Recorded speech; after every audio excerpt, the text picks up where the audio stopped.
The wind knows me.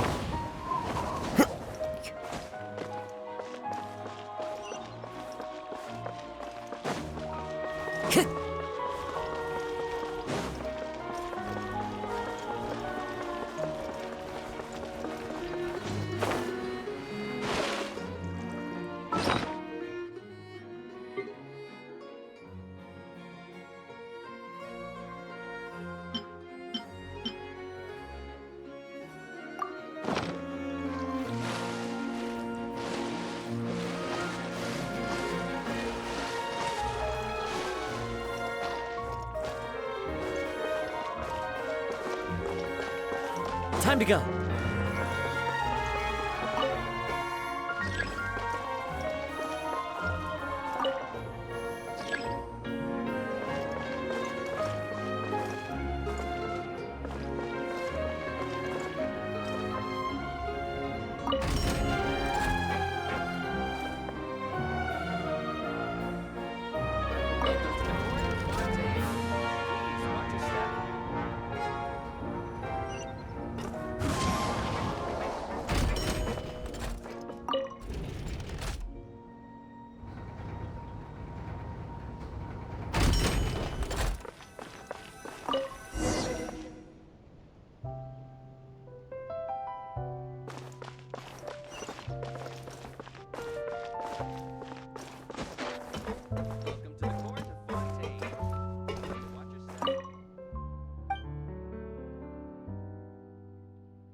Welcome to the Navia line. I am Elfan. The boat will be departing imminently. Please do not stick your head, hands, or other body parts outside the boat. The Aquabus operator is not responsible for any accidents or injuries resulting from doing so. Also, please remember to buy the Steambird, though I don't read it myself. The destination of the current tour is Erinias. Points of interest worth visiting include the Fountain of Lucine and the Opera Epiclese. If you look to the left in the direction we are currently traveling, you will see the famous Fontaine Research Institute up in the sky. An experiment gone wrong turned new sightseeing opportunity. Human ingenuity truly is a wondrous thing.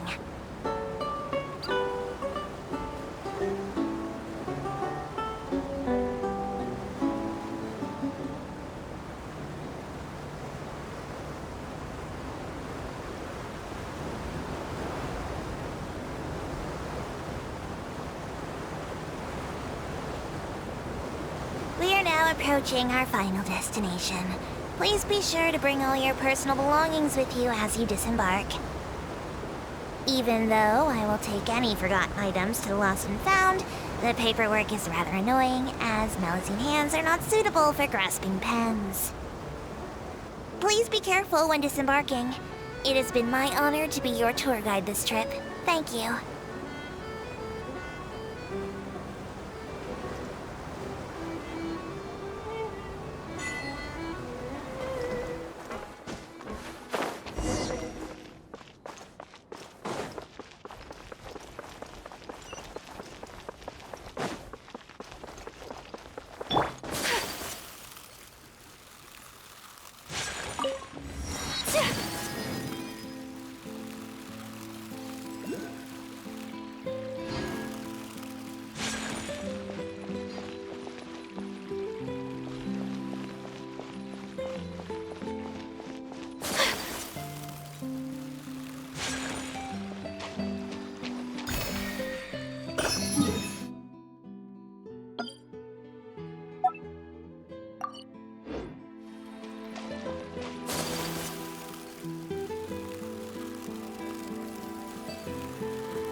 Whoa!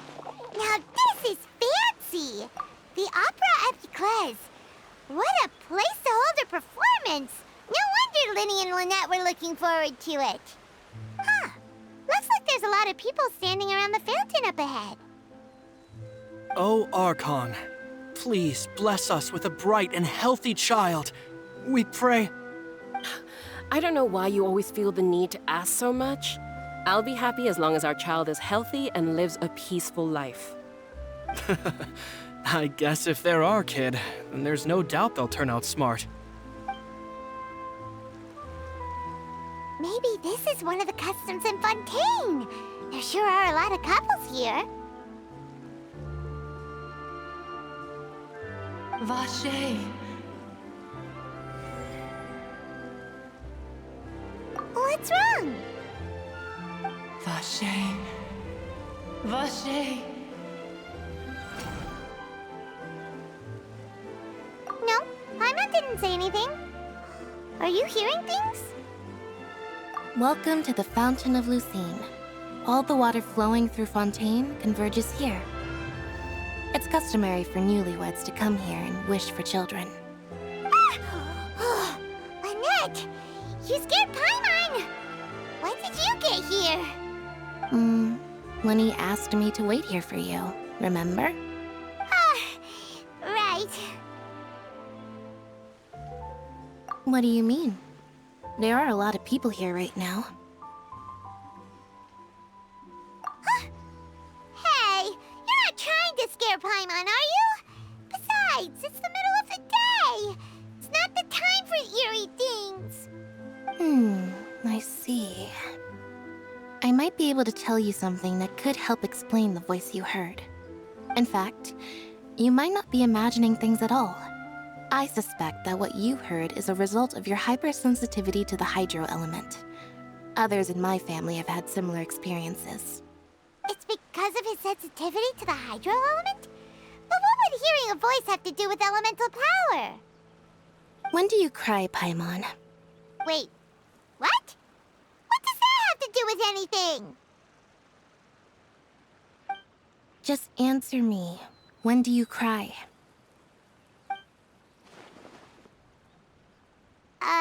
When Paimon's really sad? Oh, and when Paimon's super happy. Oh, and also when Paimon's really, really scared. Then you should understand that tears contain your most intense emotions. Like I just mentioned, the Fountain of Lucine is where all the flowing water in Fontaine converges.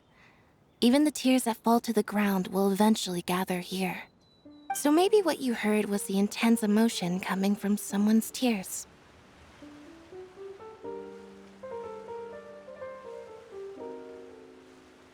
So, what did the voice say? Huh. If you were hearing their emotions, then Paimon wonders what happened to them. Rather than worrying about them, we should worry about my brother first. Don't let that calm look of his fool you. He tends to get pretty nervous just before a performance. So chatting with Linny might help him relax a little before he goes on stage. Oh, right. That makes sense. Let's go in and see Linny.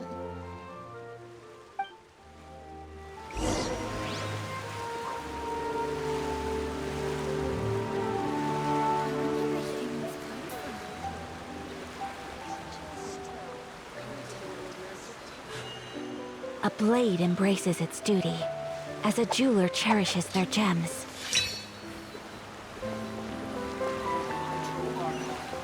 Bless our child. Help.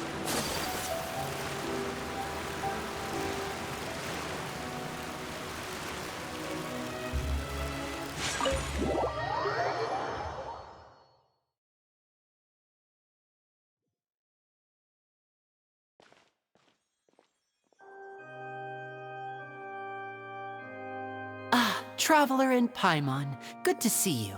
I knew you two would come. Are you kidding? We wouldn't miss it for the world. We've been looking forward to it. I can tell, judging by how early you've arrived. But you're actually right on time. The audience still hasn't started entering the venue yet, which means now is the perfect chance for us to take you to the best seats in the house. Wait just a moment. I'll fetch the tickets.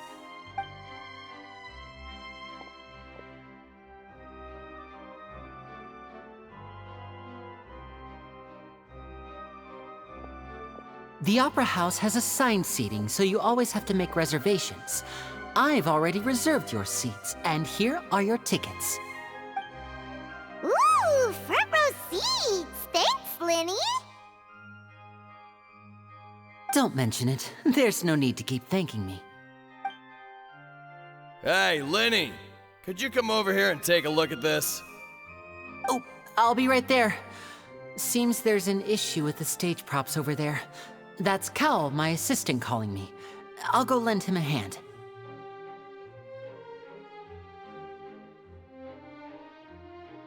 Yeah, we'll just go to our seats. You go ahead, Linny.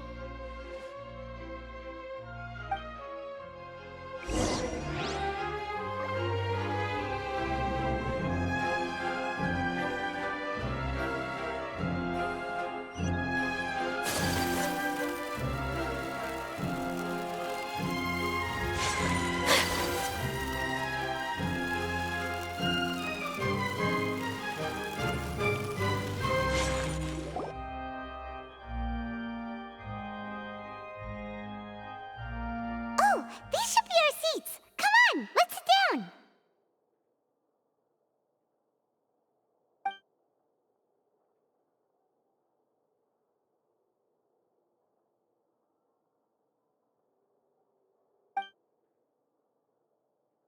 Uh...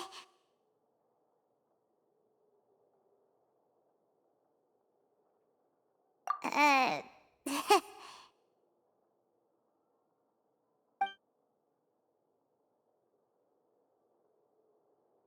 Hey, Traveler. Maybe we should strike up a conversation with the person next to us. Since we're sitting together and the rest of the place is practically empty still, it's kinda awkward if we don't say anything.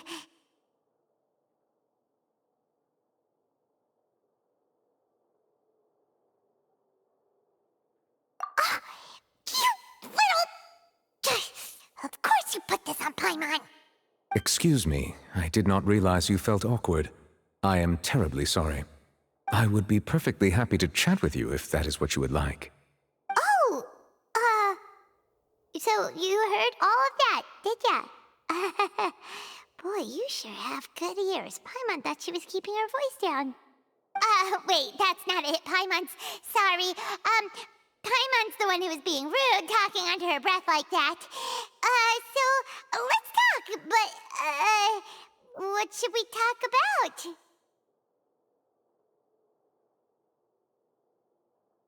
Oh, Paimon's got it. You're also here early and sitting in the front. Are you a friend of Linny's too? A friend, you say? Well, if Mr. Linny would like to be my friend, I would be more than happy to reciprocate. Oh, so you're friends with Linny, then... Oh, this is getting more awkward by the second. Paimon nearly forgot to make her introduction. Nice to meet you. Paimon is Paimon, and this is the Traveler. We just arrived in Fontaine. It is an honor to meet you two. I have heard of your deeds across Tevat. And as required by proper etiquette, I will also introduce myself. I am... Oh, Monsieur Nervillet. What an honor it is to have you here to see my show. Ah, Mr. Linny. I should say it is in fact an honor for me to see your performance in person. Wait, Nervillet? Could he be... I saw you all chatting just now, but it seems you still don't know who Monsieur Nervillet is. Allow me to introduce you to Fontaine's Chief Justice. That seat is always reserved for him. It wouldn't be too much to say that he's the symbol of justice and honesty here in Fontaine. Whoa! Sorry for being so rude just now. Paimon had no idea you were such an important person. No offense taken. Being Chief Justice is merely what I do for work. Nearly every person has their usual reserved seat, so I'm not so special, really. And by the way, I should probably let you know, even though I would prefer not to. There's someone sitting up there in the VIP seats that has been striking a pose for quite a while now. I believe she is trying to give you a most elegant and impressive first impression. So I think you should take notice of her sooner rather than later, otherwise she may become flustered.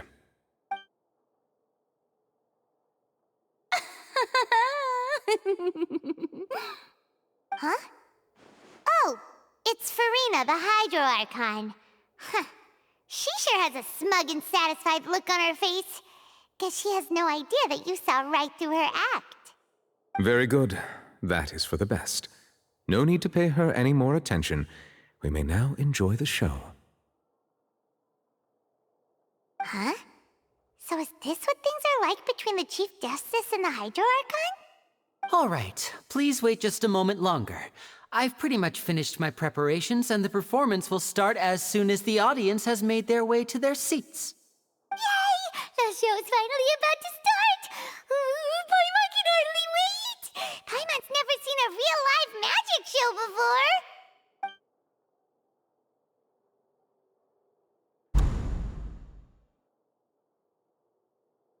Oh! They're dimming the lights! The show must be starting!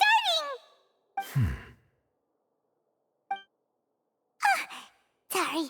Paimon will try to stay quiet. Welcome, one and all, to the Opera Epiclese. I am the star of today's show, Linny. And over here is my sister, Lynette, who will be working as my wonderful assistant. Please, let's give her a warm welcome. Hello, everyone. I know she may seem to be a little sleepy right now, but that's just a sign that she's nervous. Whatever. Now, some of you may be thinking, two vision holders who can freely manipulate elemental powers performing magic is not true magic at all. So, I would like to take a moment to assure you that elemental powers will have nothing to do with what you will witness on the stage today.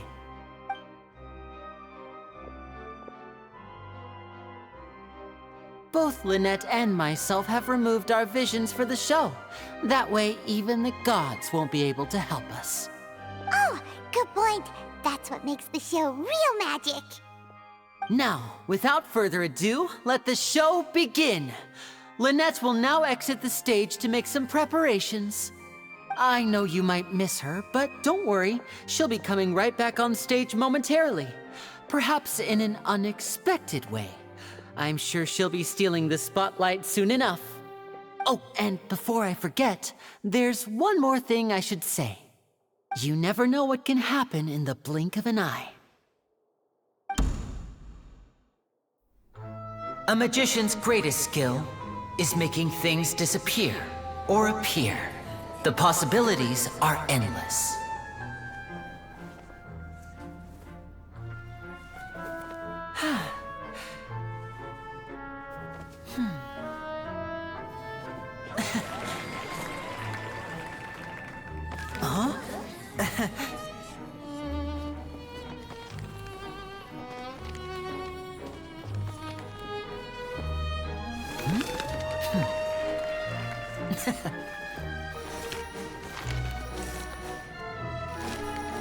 But this isn't what you came for.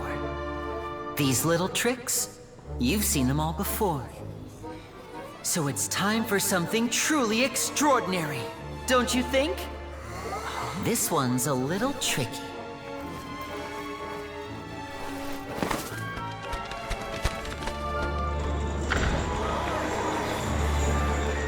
Using this water tank, I shall make my sister vanish completely, right before your very eyes.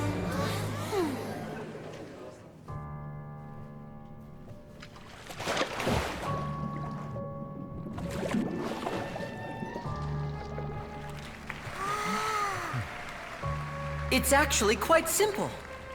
She'll just turn into air bubbles and float right out of the top.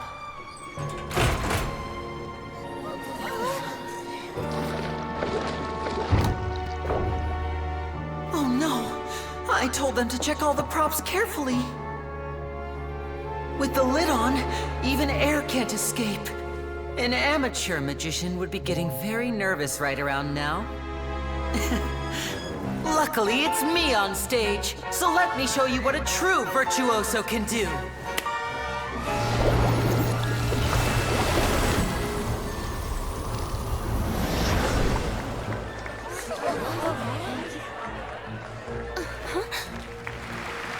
Lynette, are you still there? Don't go too far. We don't want to use up all our magic.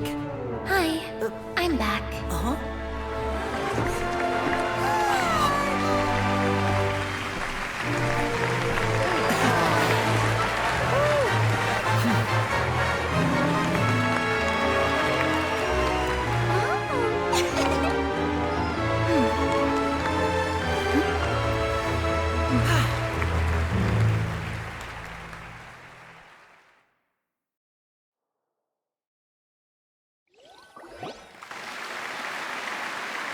Whoa! What in the world just happened? How did he do that? Hyman didn't see him do anything! Wasn't Lynette inside the water tank? How did she disappear and then reappear out of nowhere?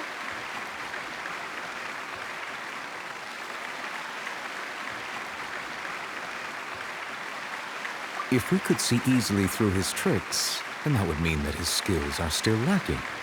To appreciate magic, you should focus on the show happening on stage, rather than getting caught up in trying to see that which has been intentionally hidden. Guess you're right. Hyman couldn't believe her eyes when Lynette reappeared. Amazing! Thank you everyone. I'm glad you enjoyed that performance. But our magical journey has only just begun. I've prepared even more astonishing surprises for everyone here. The magic of transformation and disappearance can go far beyond what you've just seen. I'm sure many of you are thinking that escaping the water tank was impressive enough, but Lynette is still my assistant after all.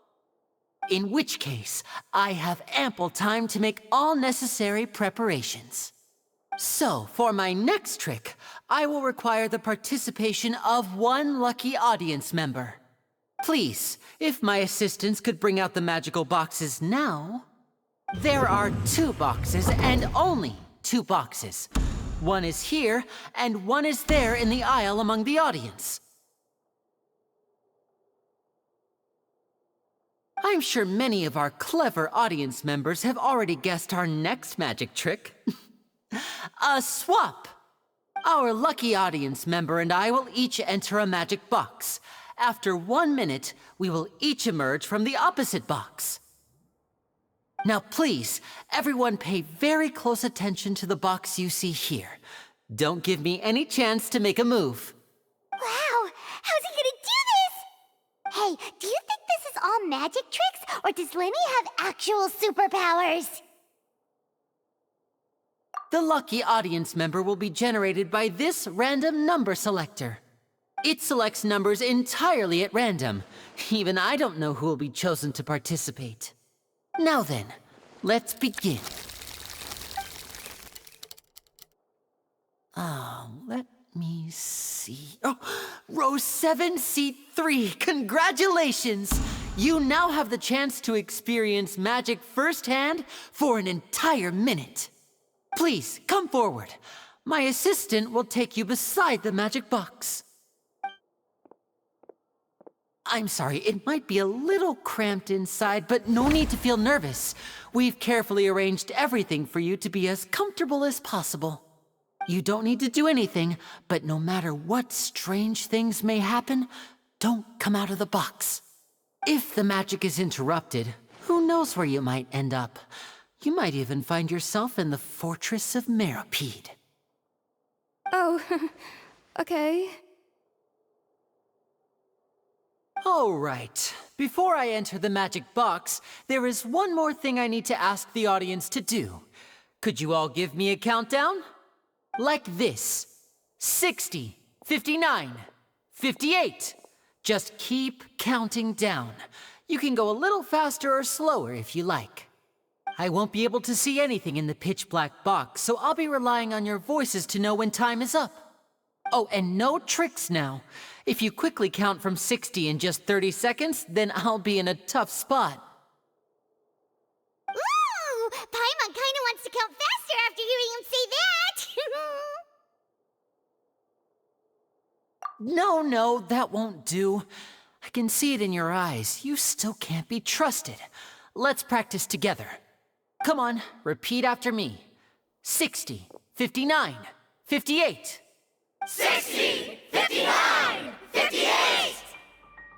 That's right, perfect. Keep it going. All right, I'll see you all on the other side once you've finished counting.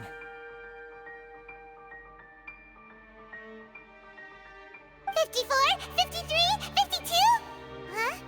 Why aren't you counting, Neuvillette? I am counting in my head.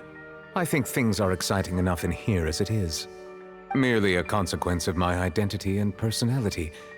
Do not worry about me. Just enjoy the show. Oh, all right.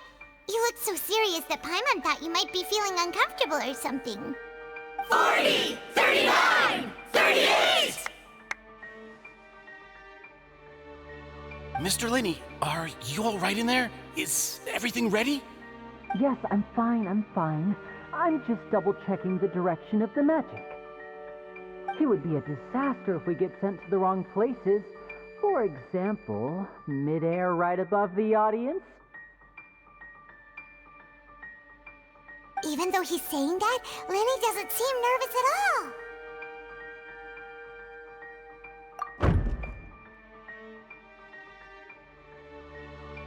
Ah, what was that noise? Did you hear it too? Not sure. Anyway, it doesn't seem like anyone's worried about it.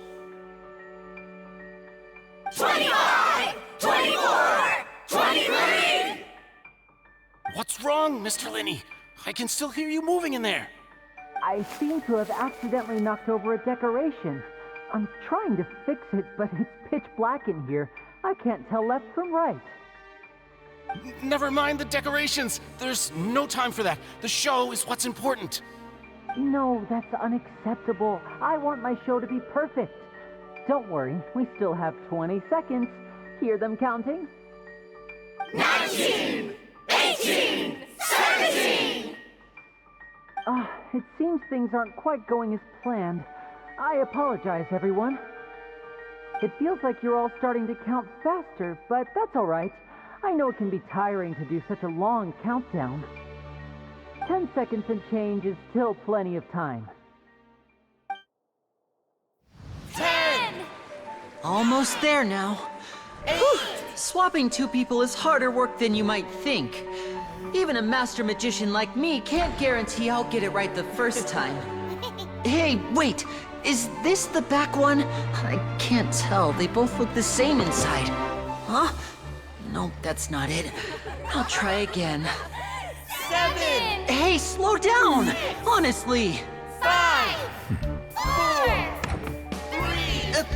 Whoops! That doesn't count! 0!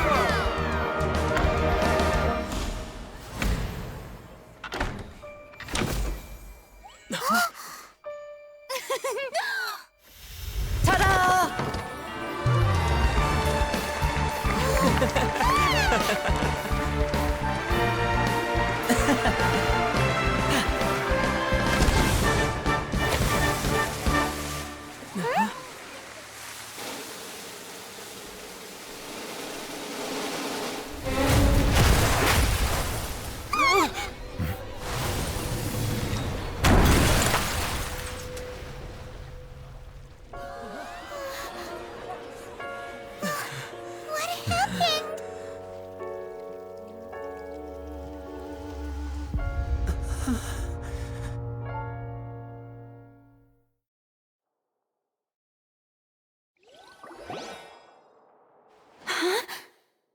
Is this part of the show?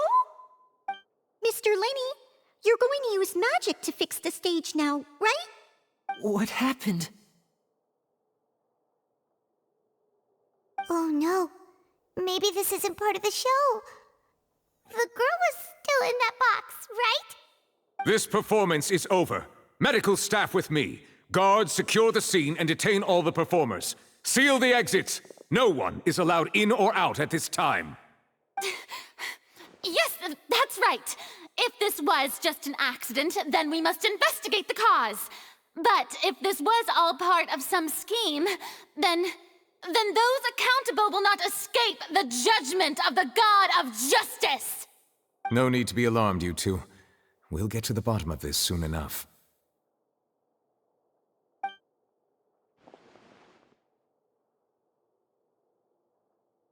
Unfortunately, the person who is in the magic box has been pronounced dead. His name was Cowell, one of the assistants in Linny's magic troupe.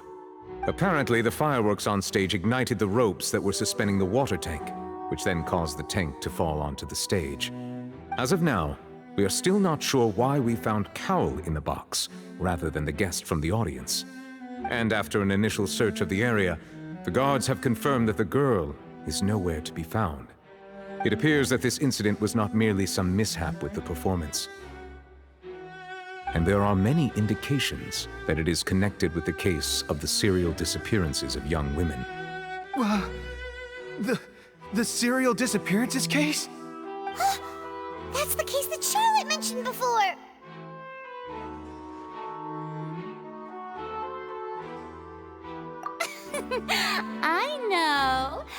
I know the truth. I can see through the whole thing.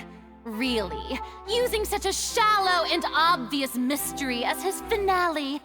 Did he really underestimate us that badly? I say that our powerful magician, Mr. Linny, is now the prime suspect for the serial disappearances case.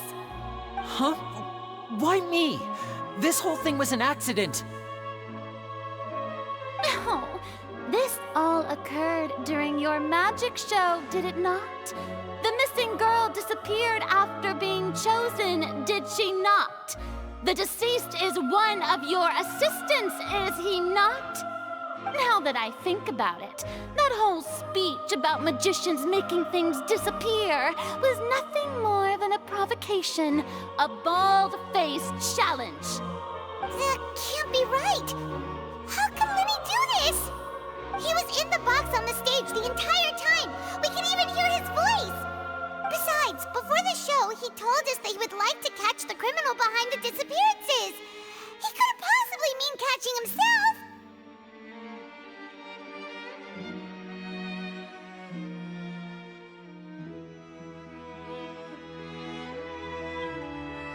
Save discussion for a later time, please.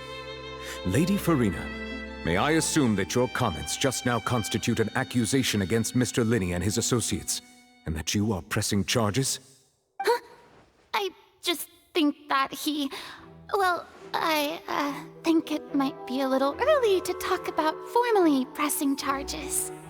But what Lady Farina said just now makes perfect sense. Looks like she's gonna personally deliver justice. A kidnapping and murder carried out under the cover of a magic show. Lady Farina said it all. I mean, of course, my dear people. But what excites me even more than the obvious truth before our eyes is the opponent I'll be facing. That's right. I mean you, traveler. You'll support Lenny, won't you? After all, he was the one who helped you the first time we met.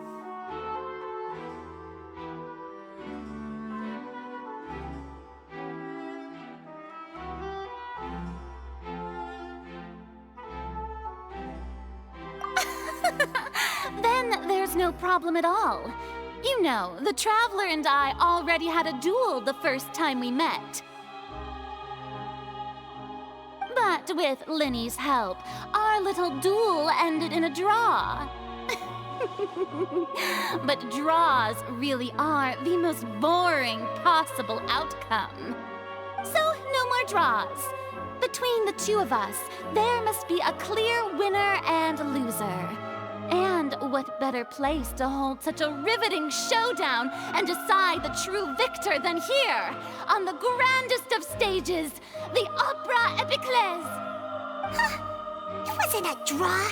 She obviously lost last time. I understand.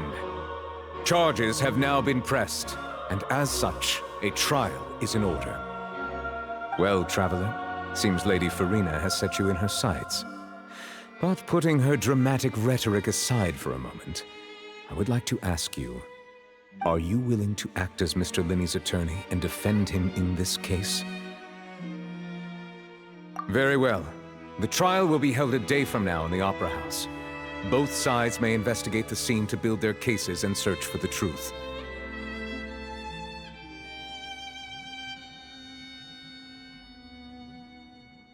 Linney and his troupe are all potential suspects, and shall remain within the Opera House.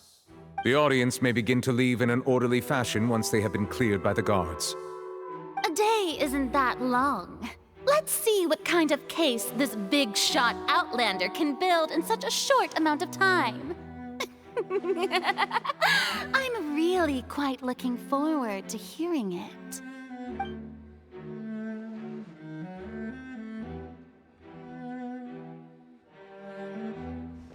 Lenny!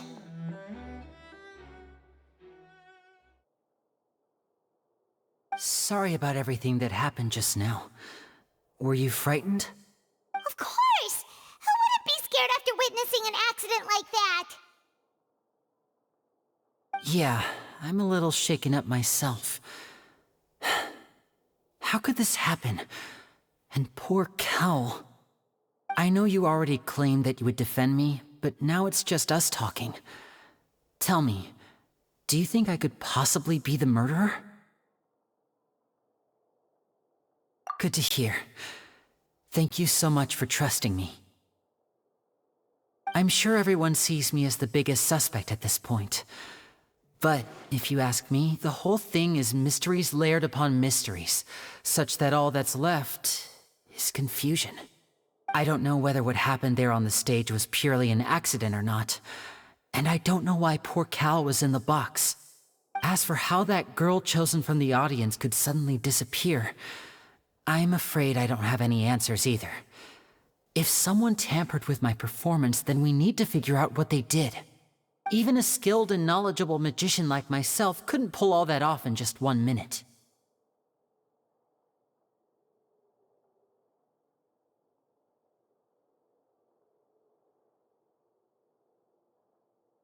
Which is precisely why we need to investigate! As this book says, the impossible could not have happened. Whatever happened must have been that which is possible.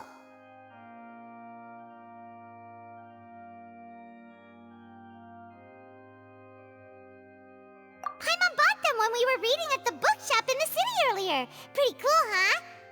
Don't worry, Paimon used her own savings to buy them. It wasn't from our travel funds. I think they look cute on you, Paimon. You have good taste, Lynette. That's the right attitude. Feeling depressed isn't going to help me now. I need to get back to my normal self. But with the guards watching our every move, it's going to be especially difficult for Lynette and I to prove our own innocence. Good thing you agreed to be our attorneys. Thanks for that. We'll be counting on you. Yes, thank you so much.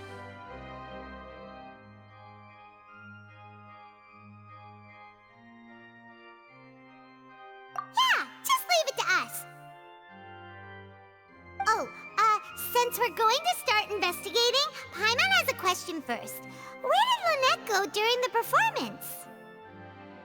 Ah, well, I'm afraid that would involve some of our essential trade secrets as magicians. The secrets behind our magic are past saving, Linny. I suppose you're right. The truth behind our tricks is going to be important evidence that will be weighted during the trial. 'Tis truly a pity. As a magician, our magic show is a work of art. We've poured countless hours and spared no effort in perfecting it. But if revealing our secrets will help you uncover the truth behind what happened, then it will be well worth it. We should go somewhere else if we're going to discuss our magic tricks. We'll go speak with the guards, and in the meantime, you can go investigate the stage and the seating areas. Alright, let's go have a look while the investigation teams are still here. Detective Paimon is on the case!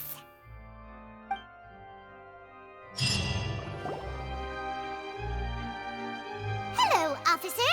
How's the investigation going? I see. You must be the traveler that Lady Farina mentioned. Listen, I'll be perfectly honest with you. I'd avoid getting mixed up in this whirlpool of a mess if I were you. Huh? What do you mean? Come with me and you'll see. The deceased is one of Linny's assistants named Cal. Even though he hadn't joined the troupe long, he was hardworking and everyone generally liked him. The assistants are usually in charge of setting up and inspecting the props, as well as assisting with the show and keeping the crowd engaged. As you probably saw when you were in the audience, the water tank suddenly fell and smashed the box with Cowl inside it. This is the real mystery. We've already searched the scene and were unable to find any traces of the girl. However, if you look carefully, the box was positioned directly under the water tank. The ropes holding the tank were then burned by the pyrotechnics on stage, causing them to snap. All these factors lining up so perfectly makes it hard to see this as a mere accident. If anything, the more logical explanation is that the whole incident was intentionally planned, and Linny is the most likely person to have access to all these areas. But he doesn't have a motive! Are you both good friends of his?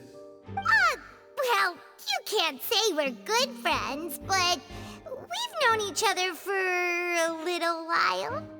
So in just a short time, he was not only able to win your trust, but even convince you to act as his attorneys. I know there's no such thing as magic. The real trick of a magician is holding the audience in the palm of their hand.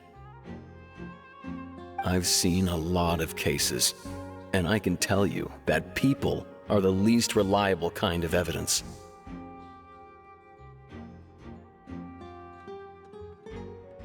Sorry, I tend to be pretty straightforward.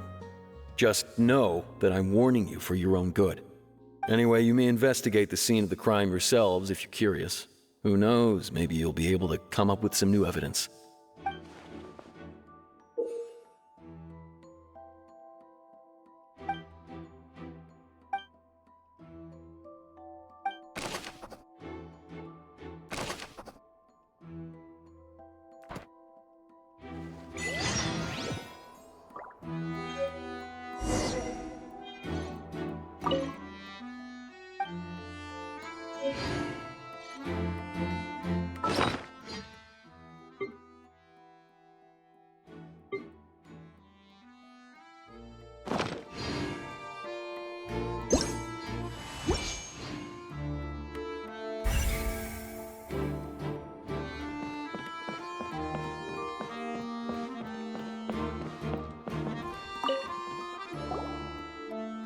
The investigation team has some new findings.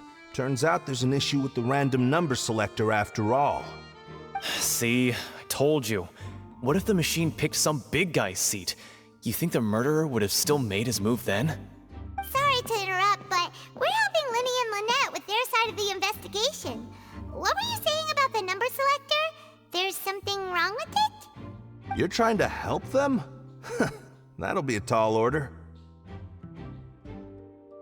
Linny used the machine to pick a random member of the audience during his performance, right? The lucky girl that later disappeared. Well, we thought there might be a serious problem with the machine, so we had it taken away for further inspection. It turns out that the seat number it picked wasn't random at all. The machine picks that same number every time. I'm sure you already know that you have to make a reservation in advance to get a seat, regardless of whether it's a trial or some performance. In other words, Linny knew who would be sitting where from the very beginning. That much checks out. Linny reserved our seats for us, too. Bet you see why I was saying it'd be tough to make a case for Linny.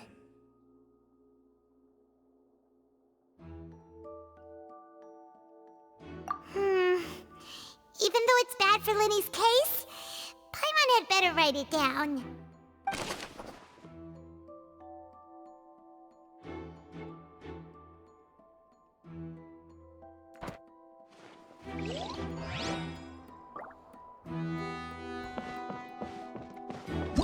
Whoever the murderer was, why would it be him?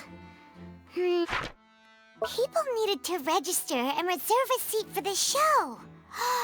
That, combined with this number selector, could allow you to pick a young lady instead of some old fogey. Whoever the murderer was, they must have made preparations well beforehand. Why would it be him? How strange.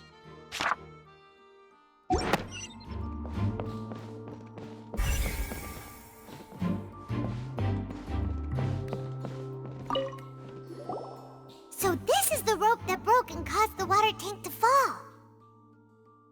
The rope looks pretty durable. How can it be burned through so quickly by fireworks?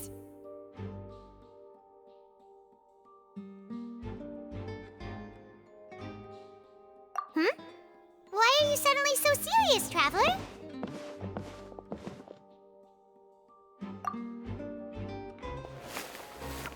Whoa!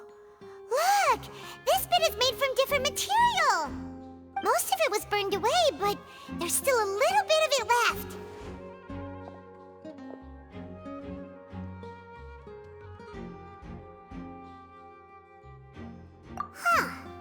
So if a rope meant to hold something was made with that kind of material in it, then that means...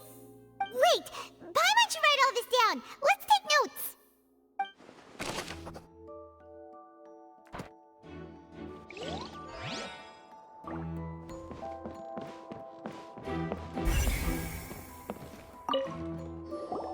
Hello there! What are you investigating? Oh, this location has also been cordoned off because the Magic Troupe members are currently considered prime suspects. The investigation team is still collecting evidence. The seats were all booked in advance, so we were able to deduce the missing woman's identity by checking the guest list.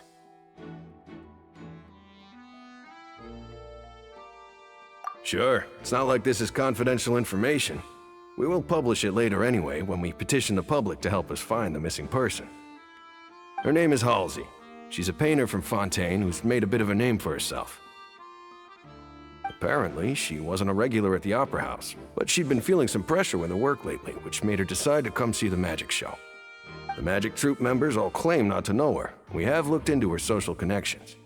It seems that she has no personal grievances or conflicts of interest with the suspects. Simply put, she wasn't related to the Magic Troupe at all, which matches the features of the previous serial disappearances.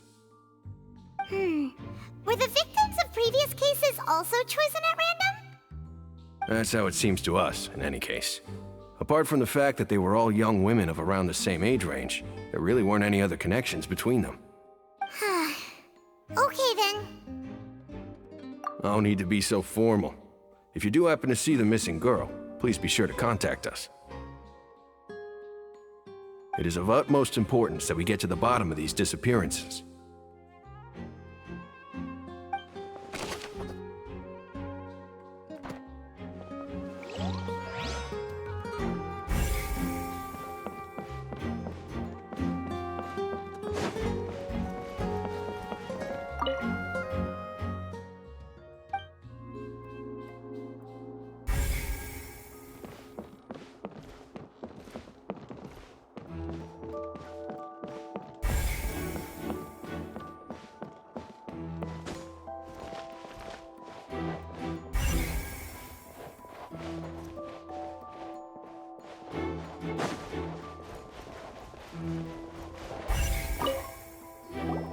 I see that you're investigating the area. Well, it just so happens that I'm interested too. If you find any new and interesting leads, be sure to share them with me, alright? We don't have too many thoughts yet.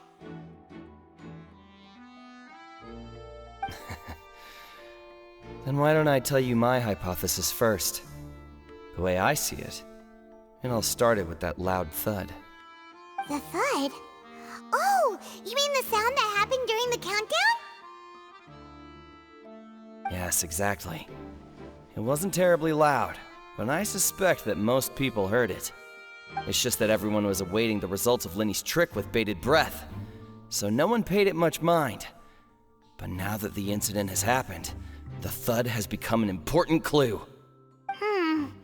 That makes sense. So, what do you make of it? I'm of the opinion that it may have been the sound of Linny's accomplice, Lynette perhaps, jumping atop the water tank or something like that. And when the pyrotechnics went off, she cut the rope, sending the water tank crashing down. But wasn't the noise we heard too loud for that? Perhaps the balance wasn't right, leading to a particularly rough landing. Oh, that's true.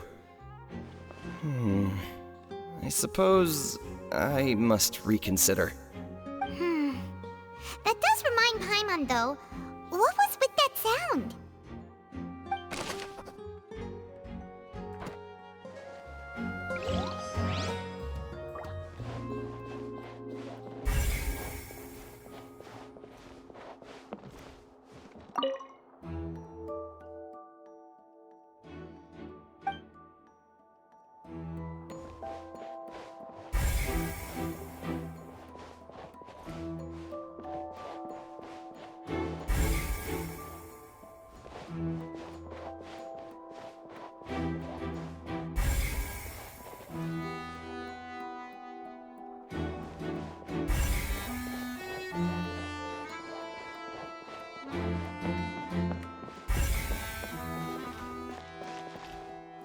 Lenny's still talking to the guards.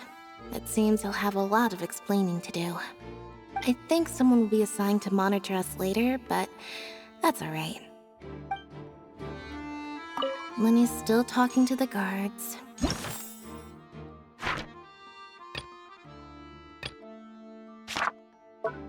It seems he'll have a lot of explaining to do. I think someone will be assigned to monitor us later, but that's alright.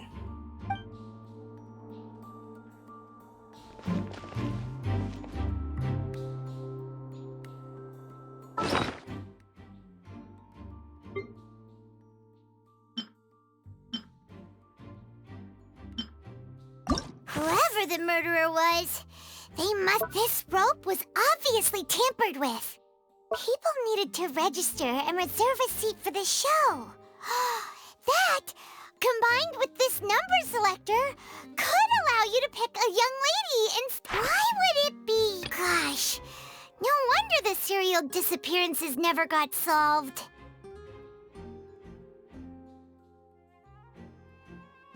We all heard that noise, didn't we?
Yes, both of you. Over here. I've been keeping an eye on you for a while now. Huh? You mean us? That's right. If I'm not mistaken, you're also among those who wish to cut down the thorns and pursue the truth. No? And by the looks of it, you're not from Fontaine. Well, you're right on the more about that one, but who are you? Have you never heard of the Spina di Rosula? From mediating disputes and providing protection to solving conundrums, you name it, Spina di Rosula does it. And I, Navia, have the honor of being its renowned president. Though those who play by our rules call me boss. I'm Silver, her attendant. Pleased to meet you. And I'm Melus. Demoiselle's various daily needs and affairs are under my purview. Huh? Boss? Demoiselle? What gives with the names? Well, I am the second generation president. Melus and the others are still used to my previous title. My apologies, Demoiselle. Should you prefer, boss, I will endeavor to use that instead. No, no need. You don't have to call me boss. Just Navia is fine. Okay, if you say so. Not that we're members of Spina di Rosula anyway. All merely trifling details. Never mind. Now, back to the situation at hand. That's right. I've always kept an eye on the serial disappearance cases. My interest stems from a matter back from my father's time. Judging from the look of things, I find Linny an unlikely mastermind. Really? We think so too! That's why we're looking for clues now. But how did you come to that conclusion? Intuition, naturally. My unparalleled intuition.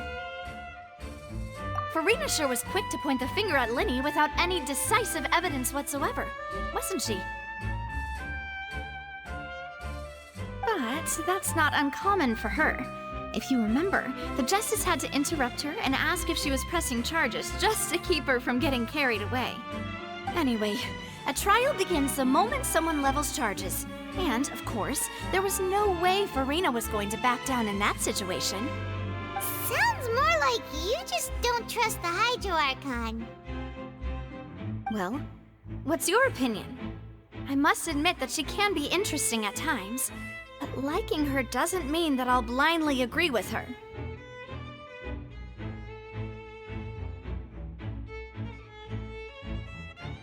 All right, I've answered your question. Now, it's time you answer mine. Wait a minute! Did that answer count? Well, I say it does. But don't worry, you won't hear any pointless questions from me. In your opinion, do you think it's right to treat a trial like it's an opera? Well...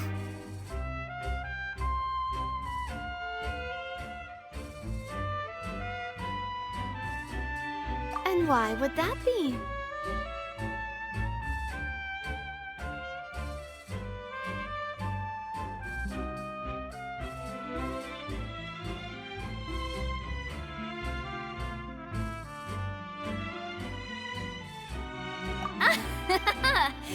See, Silver and Melus? I told you they'd be different. Most astute of you, Demoiselle. I too think that the Traveler's response was most excellent. No matter how wonderful the script or how fervent the audience's expectations may be, the trials that go on stage here must be based in fact. And if that can be done, boss, then... All right, that's quite enough, Melus. Anyway, I like your answer. You passed with flying colors. Now, I need to make some preparations, following which our joint investigation shall commence. You two shall be my assistants. Wait! Since when did we become assistants? Oh, well, I can be the assistant. Sure. Or your companion, if you like. I'm really not that fussy. That's more like it.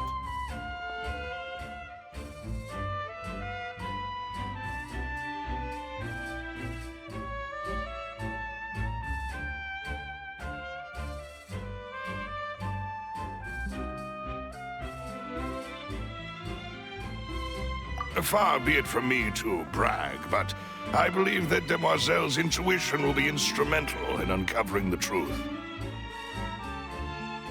You wish to save a friend from false accusations, and we wish to unravel the disappearances.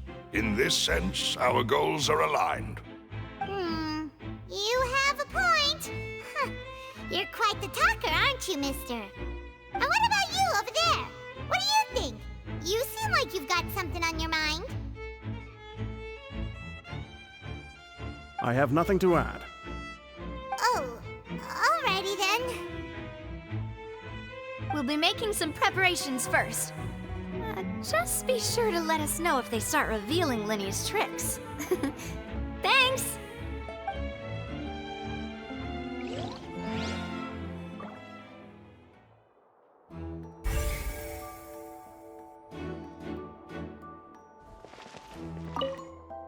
Speaking of that, I think magic shows would be very popular in Poisson.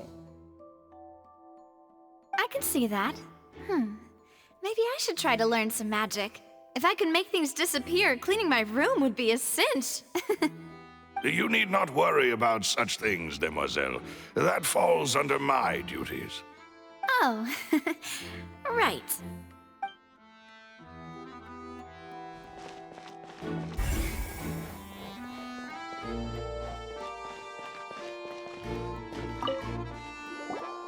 Sorry, but no one can freely enter or exit the Opera House at the moment. If you wish to leave, you must register your identity with us first. No, we're not leaving. We're representing Linny and Lynette as attorneys, so we're investigating the case. Were you always guarding this entrance? Yes, after the Chief Justice gave the order, everyone coming in or out must undergo a strict inspection. So, the missing girl couldn't have left from here. At least, not from that point on. I doubt there was much opportunity then, either. How can you be so sure, Well, because I was in charge of security near the entrance at that time. I couldn't see Linny's performance from here, which was quite a shame. Just my luck. But still, I did not abandon my post, and I stayed put no matter how loud the applause was. If someone had so much as even approached the door, I would have noticed it, let alone if they had tried to leave. We Melusines are good at that sort of thing, you know. So, it's safe to say the girl couldn't have left through here. Alright, thank you for your help. This will be useful info.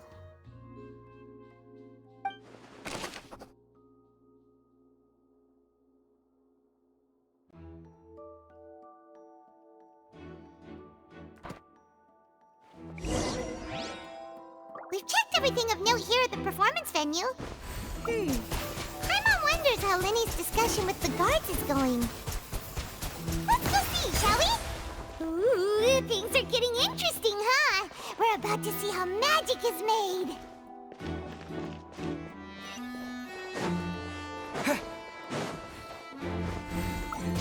Water jet!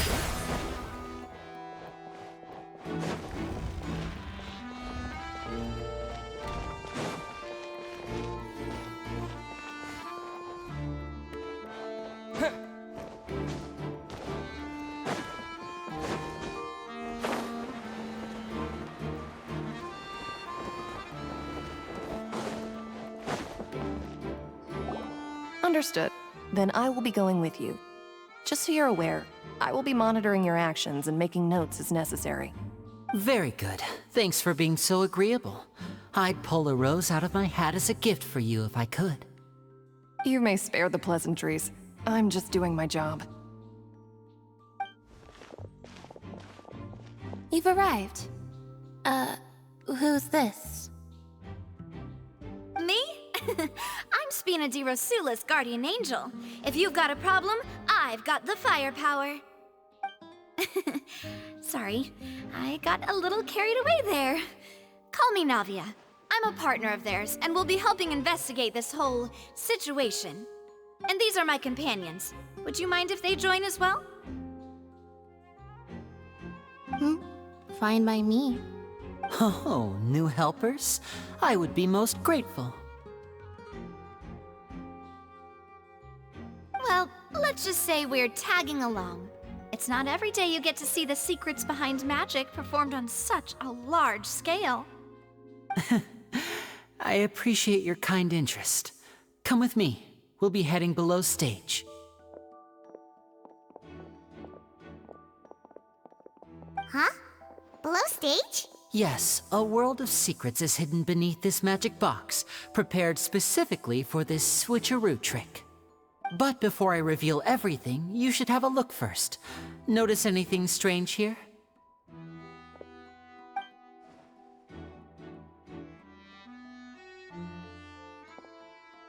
I'm not trying to be dramatic. Remembering the details of a trick will help you understand the methods used to perform it more easily. Huh. Weren't there balloons and other decorations here? Where did all that go? Ah, good eye. That said, you're still far from discovering the answer.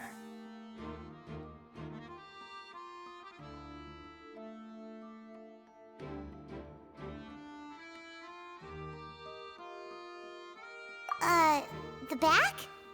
You mean the inside of the door? What's different about it? Paimon didn't notice anything. Very good indeed.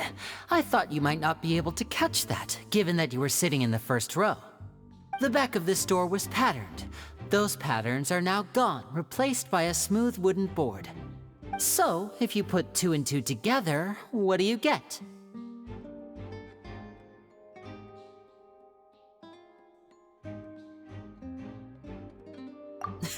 Exactly. All right, let's go. I'll tell you how it works as we head down.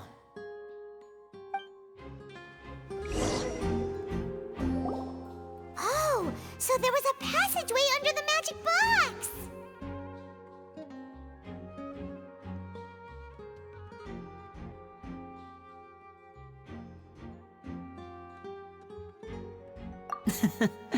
I knew you'd figure out most of it as soon as you saw this place. The 2 magic boxes are positioned right above the 2 entrances of the tunnel. See this flatbed trolley? The box with the lucky audience member in it would be shuttled over to the other side using the trolley. This trolley can raise and lower and even rotate, ensuring that the box will face in the right direction. I see. So that's the purpose of the box inside another box. Precisely. The inner box would descend after the audience member was put inside and be moved along the trolley, all while the outer box would remain on stage as if nothing had ever changed. So that's how you did it! Once the box was lowered, the trolley would store some energy through this device here, with which it would complete the rest of the steps. The audience member would only be able to feel some slight movements in the dark, and by the time she walked out, she would already be back on stage.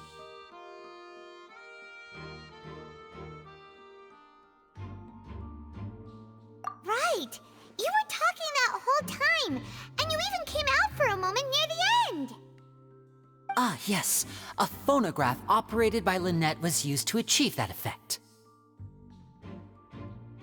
My assistant and I had already scripted our conversation beforehand. When the countdown began, I had already gone to the opposite box via a tunnel using that ladder. And what about Lynette? Where was she? I was in the mezzanine space in the back of the box. Oh, interesting! That's how we were able to coordinate Linny's lines with the assistant. And, by the way, I was the one who walked out of the box at the end. I mean, we are twins. All it takes is a change of clothes and no one can tell who's who. And that's my favorite part of this trick. Only Lynette and I can perform it. So that's detail you revealed was more amazing than the last!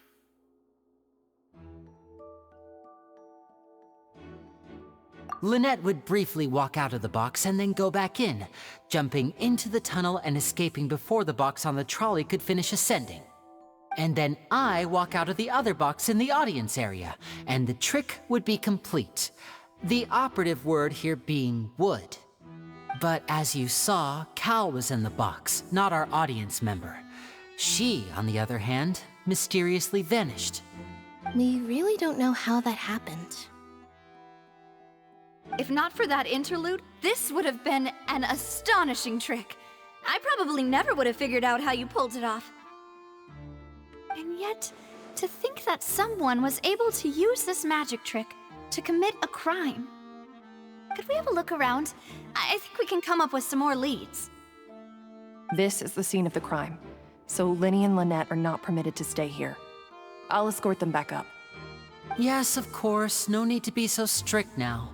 I won't disappear into thin air, you know. Thanks, everyone. We're counting on you.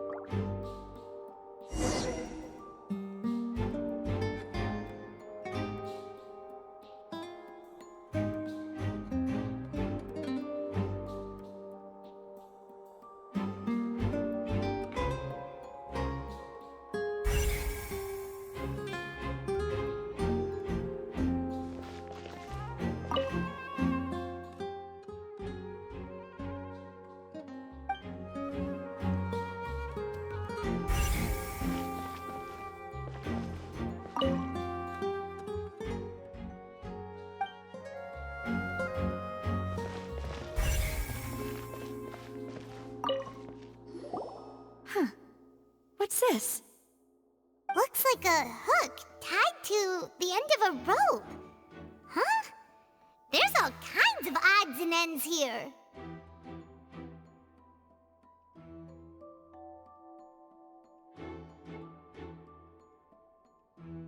Perhaps it was a prop for a different trick. But why would it have been left here? Whatever it is, let's make a note of it first.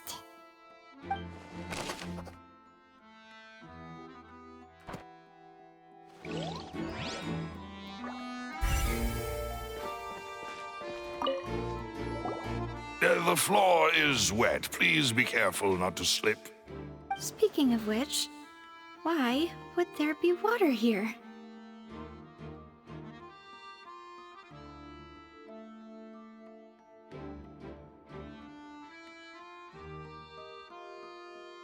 Oh, Paimon knows! It's one of those tricks where you pour water into a jug and then flip the jug over only for the water to disappear? And here's a broken vase! Huh. Did the trolley knock it down while moving? That can't be. The trolley moves along tracks from start to finish.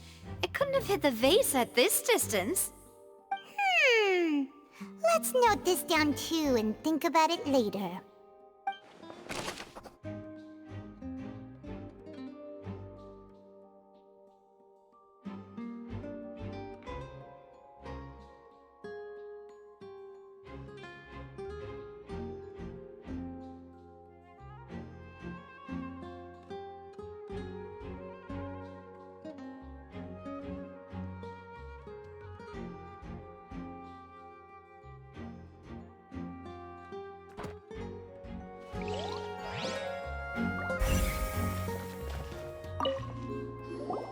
Oh, these are the clothes that the lady chosen from the audience was wearing, right? Her clothes are here, but she's nowhere to be found.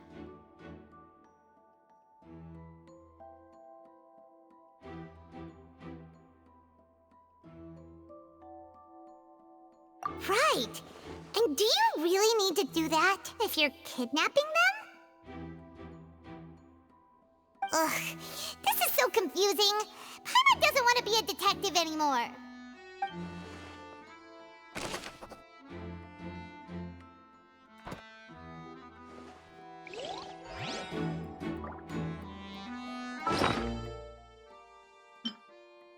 Why would it be him? Gosh, no wonder the serial We all heard the performance would not have been visible from where the doors were guarded. If Paimon were on duty, she would have snuck back into the audience seating. Well, there was no chance Paimon could have seen that the box had 2 layers. And that's why only the 2 of them can perform this trick.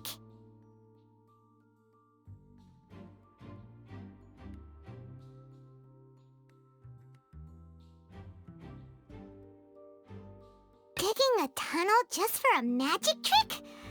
Whew, that must have been a lot of work.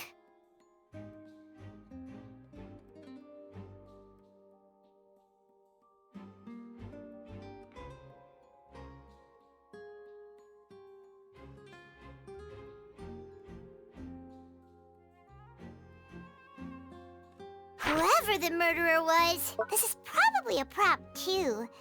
Oh, looks like it could hook onto a lot of things. Like the Traveler's fishing rod! This flower vase is probably a prop for the show. But it also could have been used in the crime.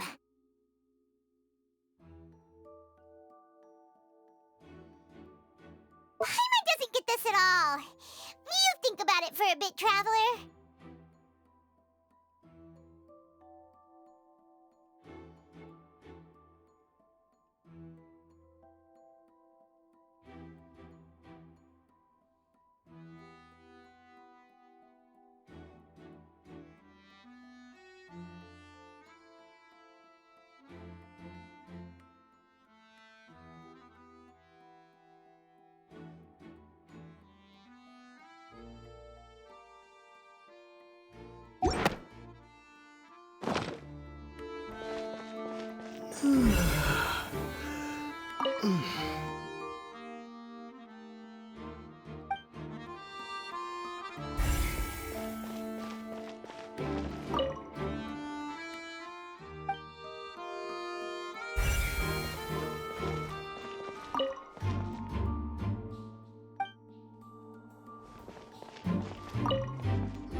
What is this place? It seems someone could fit through here. Huh. Could this have been the suspect's escape route? Alone, perhaps. But if they had to pull another person with them, the space would be too narrow. But there are no other ways in or out of here.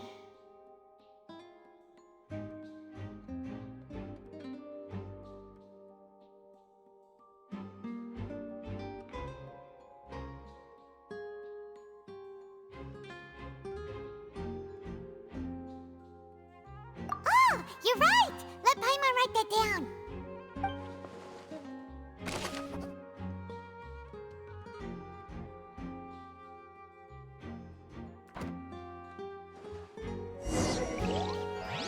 Seems we're just about done investigating down here.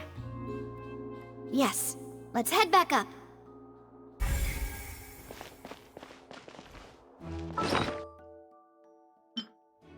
Whoever the murderer was, why would it be him? That size wouldn't have been a problem for Paimon.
we've ascertained the state of the crime scene. Let's find a place to sort out our findings once Malus returns. It seems to me that there are several things that don't add up here. Apologies for the wait, demoiselle. So, what did the guards say? Did the criminal escape through the vent? They believe the odds of that are very low, since the vent leads to the Opera House's basement. The guards have checked the area carefully. No one left through the basement during the performance or after the incident, and no one was found hiding there. So the tunnels become like a secret chamber then! You know, like the kind you usually see in novels!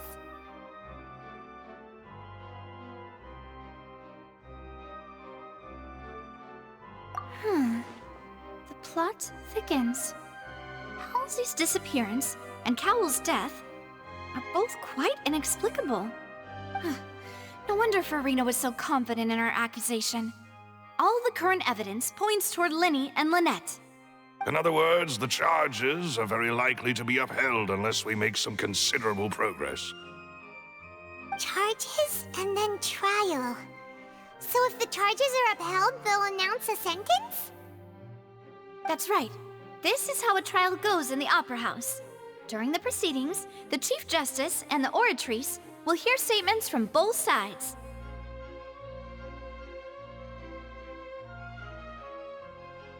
That's right. This is how indemnitium is produced. The statements from both sides, the defenses from attorneys, witness testimonies, and even the audience's emotions will all be projected on the Oratrice. To put it simply, it's as if the Oratrice has its own will, and is a judge in its own right. This also precludes any kind of favoritism on the part of the Chief Justice. Not that this has ever happened anyway.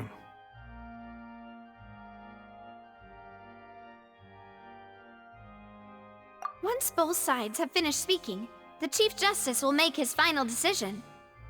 This, too, will be used by the Oratrice as a reference. Then, finally, the Oratrice will be consulted by officials. The result it returns is the will of justice itself. Huh? So that machine is the one that actually decides? Paimon thought Novelet called the shots.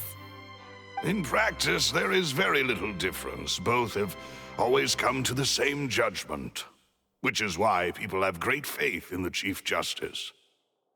Ah, yes, the guards also asked me to convey that none of us will be allowed to leave this place before the trial. Huh? Why?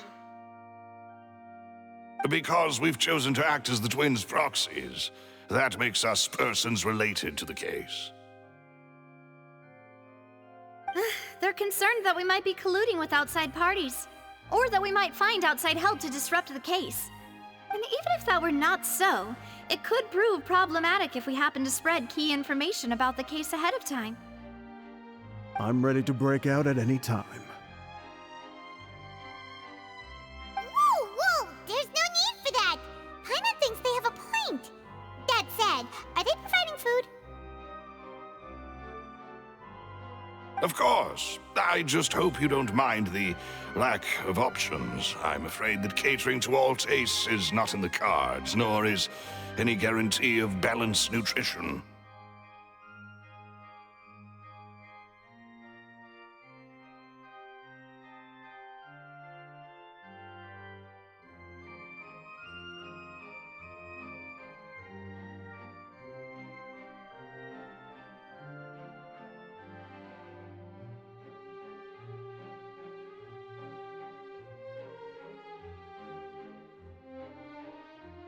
In that case, let's just sort out our findings together here. Pity. I was hoping to take you to try some of Fontaine's famous desserts, too. I mean, what better way to properly think through our findings than over some tea and sweets? Huh. Breaking out suddenly doesn't seem like such a bad idea after all.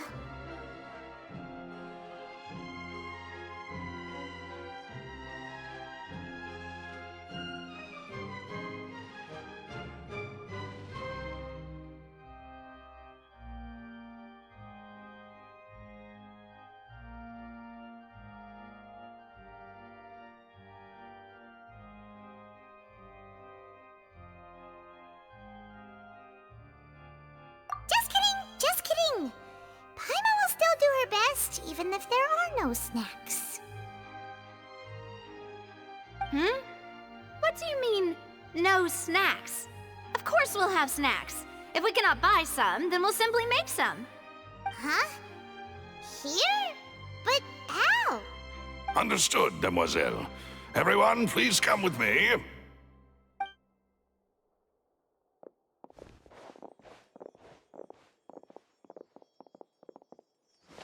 Wait, you're carrying a portable stove with you? Yes, I must be prepared to meet the Demoiselle's baking needs whenever the fancy strikes her. I have eggs, sugar, and almonds at the ready. Good work, you two. Then I'll get to it. Please sit tight for a moment. You'll get to taste my awesome snacks soon enough. These three are quite the interesting group.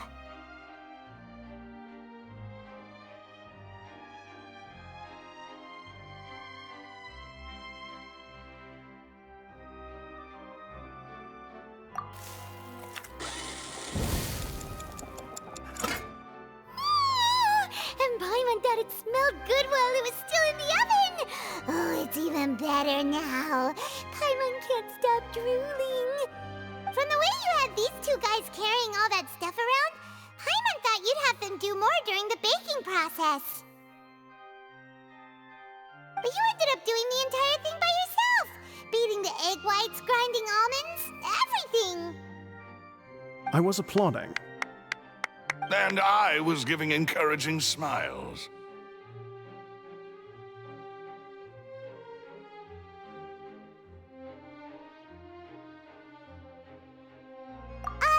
Paimon was just thinking, aren't you worried about getting your fancy dress dirty beating egg whites and baking like this? Well, I don't think it's carved in stone anywhere that fancy ladies can only read books, sip tea, ride horses, and play the piano. I just really enjoy making snacks. Don't underestimate beating egg whites, by the way. It's a real arm workout. You also need to beat them to just the right consistency, or your macarons will crack. Anyway, give these a try, fresh out of the oven. There's 3 for each of us. Only 3? Well, eating too many sweet treats might send all that sugar to your head. You wouldn't be able to think clearly about the case on a sugar rush, would you? Tea is ready to be served as well. This is Demoiselle's favorite, strong black tea with a floral fragrance that clears the mind and lifts the spirit.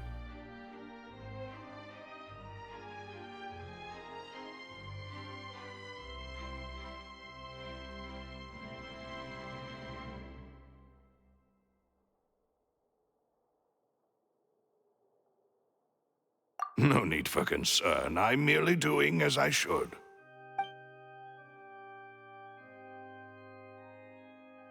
All right then.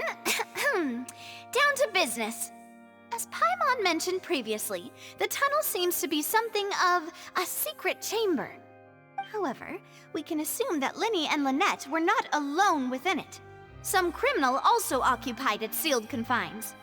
The magician twins could have committed the crimes, of course, but they lack any logical motive. Exactly!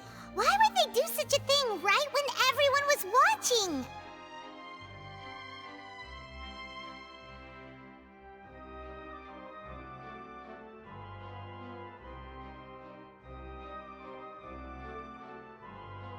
The flower vase and the thud we heard during the performance could indicate some altercation between Halsey and the criminal in the tunnel, resulting in the shattering of the vase, the discarding of her clothes, and her abduction. Perhaps the criminal thought that since she was chosen from the crowd, she would be too easy to identify if she was still wearing the same clothes. Paimon thinks that makes sense, but the real trouble is...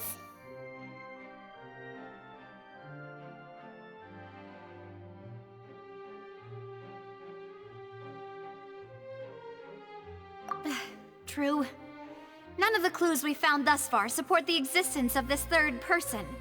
But the only people left to consider are both technically victims, whether it's the missing girl, Halsey, or poor Cowl. Huh. Could Halsey have secretly made modifications to the magic props in order to murder Cowell before making her escape?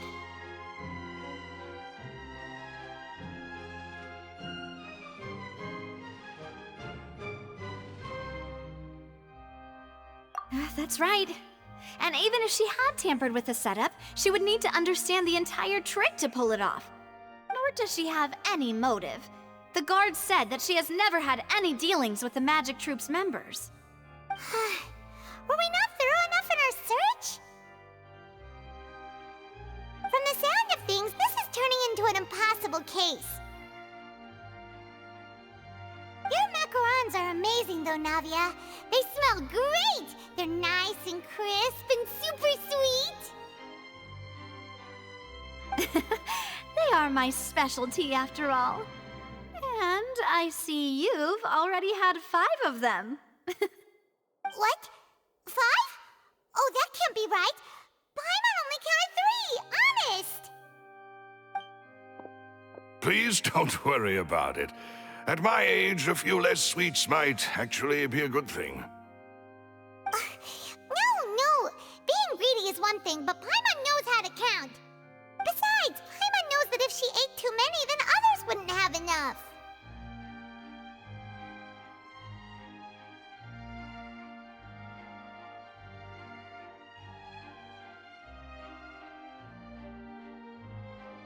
Wait! Even you don't believe Paimon? How could you? If Paimon ate those 2 extra macarons, then may they turn into stone in her stomach! All right, we get it. Well, I suppose one of us might have gotten too engrossed in our chat and eaten them by mistake. No big deal. Malus, set up the stove again if you would. Huh? What are you doing? Making sure everyone gets 3 macarons, of course. Exactly. We don't want to trouble you. As you wish, demoiselle. And I have the egg, sugar, and almonds. Well, this really is your hobby, huh?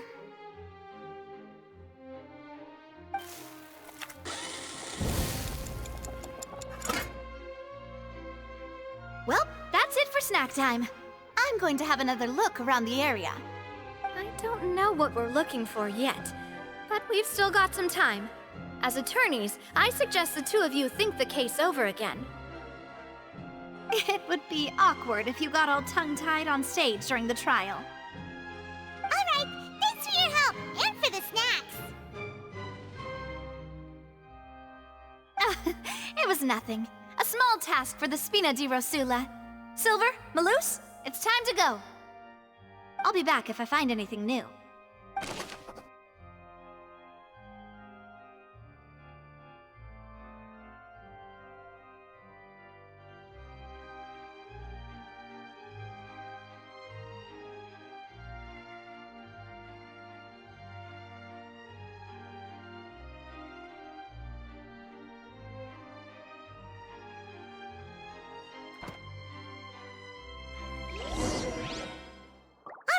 It's time to put our heads together. We've got to get our defense ready for the trial.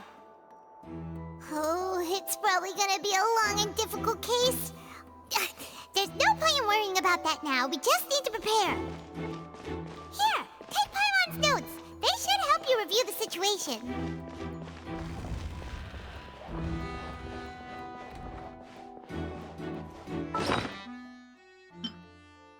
Why would it be?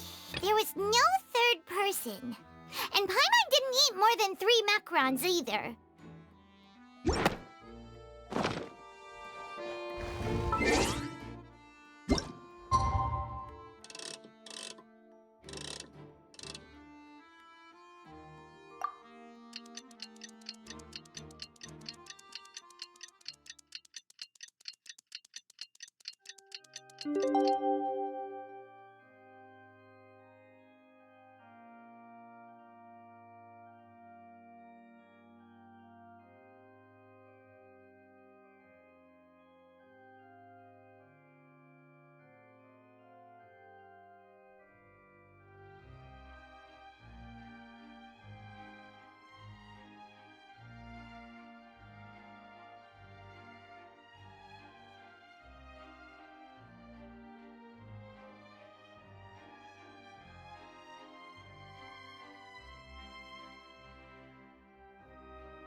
good plan. Impossible things don't just happen. We'll get to the truth one way or another. Just relax. Even if everyone else suspects Lenny and Lynette, at least we will be supporting them from the stands. Besides, I doubt Farina understands any more about what happened than we do. Thanks, Navia. Well, we'll be going then. Best of luck to you.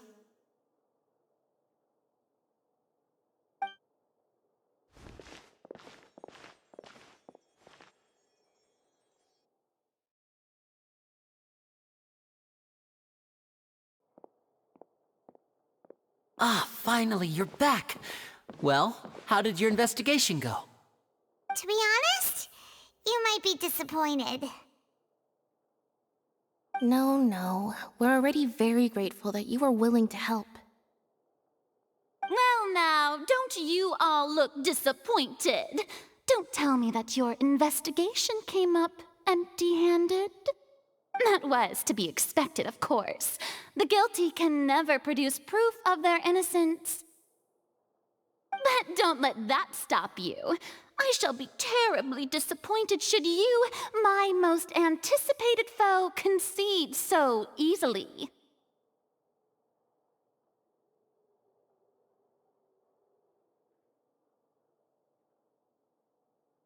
Since both parties are present, I declare that the trial regarding the magic show incident is now in session.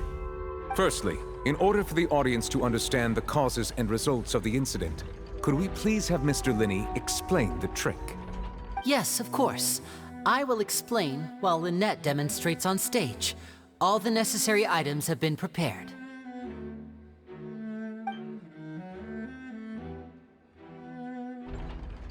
Thank you, Mr. Linney. In that case, I take your statement to be that you ran to and remained hidden within the magic box in the audience stands once the trick began, and thus could not have committed the crime. Is this correct? Yes, that's correct, Your Honor. In that case, I call upon the prosecution. Lady Farina, do you wish to refute his statement in any way? Why, of course I do. Allow me to take the first shot and break this case wide open. Mr. Linney is clearly lying.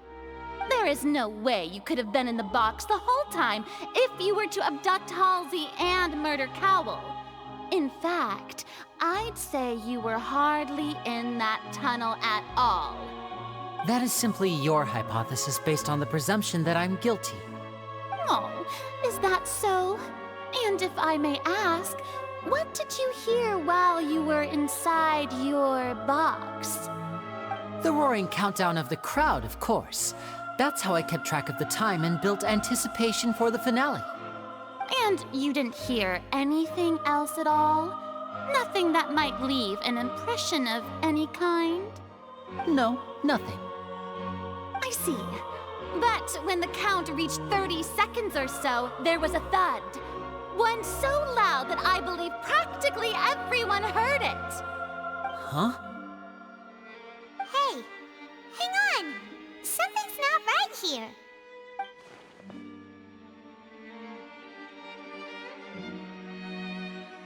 Yeah, I'm sure he could have heard a noise that loud from inside the box. I was right by the box, and I definitely heard the thud. Look at those scales. Could those mean... Well then, ladies and gentlemen, allow me to use the words of the magician himself. You never know what can happen in the blink of an eye. Indeed, it seems his alibi can also collapse in the blink of an eye.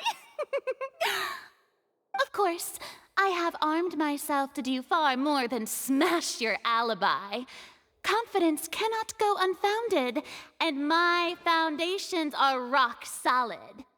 Tell me, aren't you and Lynette actually from the House of the Hearth? The House of the Hearth?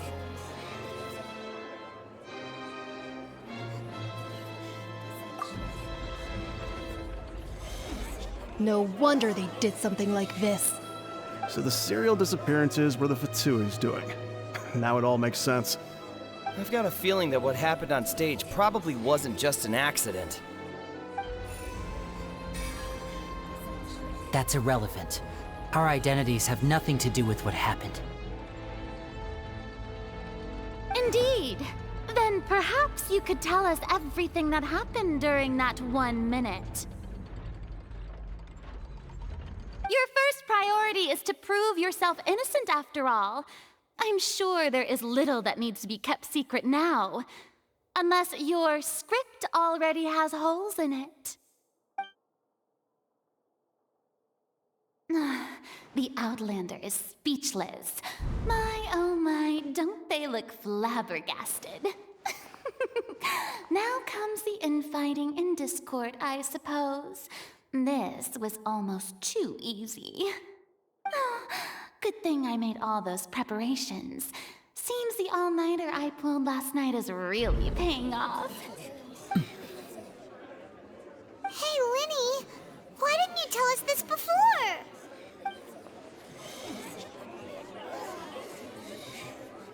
Order! Order! Mr. Linney, allow me to re-establish the facts. Lady Farina has raised 2 points. First, when the thud was heard in the Opera House, you were neither in the box nor the tunnel. Second, you and Ms. Lynette are both members of the House of the Hearth. Are these claims true?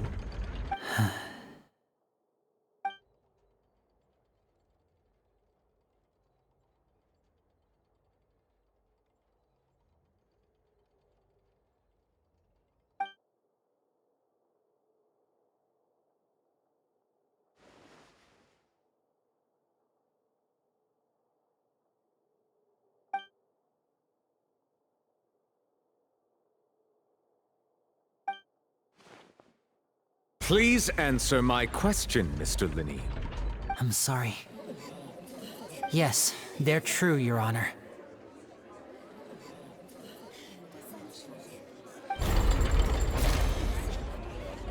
I knew it! Well, that's it. We might as well move on to the sentencing already. What should we do now? Granted.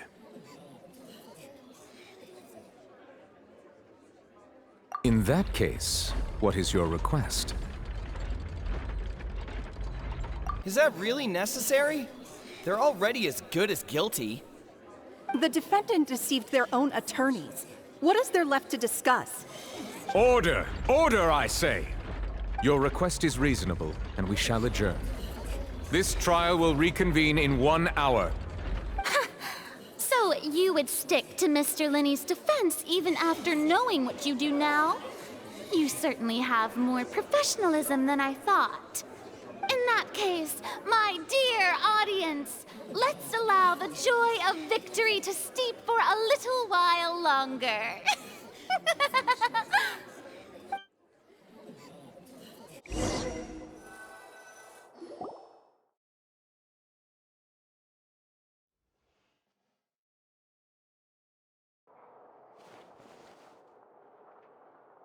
Well, this is awkward. I didn't think the Hydro Archon would dig all that up. I'm sorry, Traveler and Paimon. Yeah, sorry. Ugh. Paimon doesn't know where to start. We trusted you two. We based our entire reasoning on the assumption that you weren't bad guys. Not to set the wrong tone or anything, but Paimon's really mad! I'm very sorry. I know you're angry, and reasonably so, but please, let me explain. I know you've clashed with the Vatui several times before. I wouldn't be surprised if just hearing the word is enough to make you upset. But our organization is very, very large, and the Harbingers have very different personalities and goals. Right now, we want to save people. As many as we can. That's right. I'm sure we're on the same page when it comes to this nation and the disaster that its people might face. I knew if it weren't for our respective identities, we could become good friends. That's why I didn't wish to flat out lie to you, but chose to hide some details instead. The truth is very important, but being completely transparent about everything would see us spending more effort than we need to. Right. So, you be the judge. Heck, if I were you, I fear that I'd even struggle to trust me at this point. You met a Fatus who works as a magician, a trickster by trade. All by coincidence, too. But still, I'm asking you to trust me. I am no criminal. At least, not in this case. Sorry. Please forgive us. Well, you both say that, but...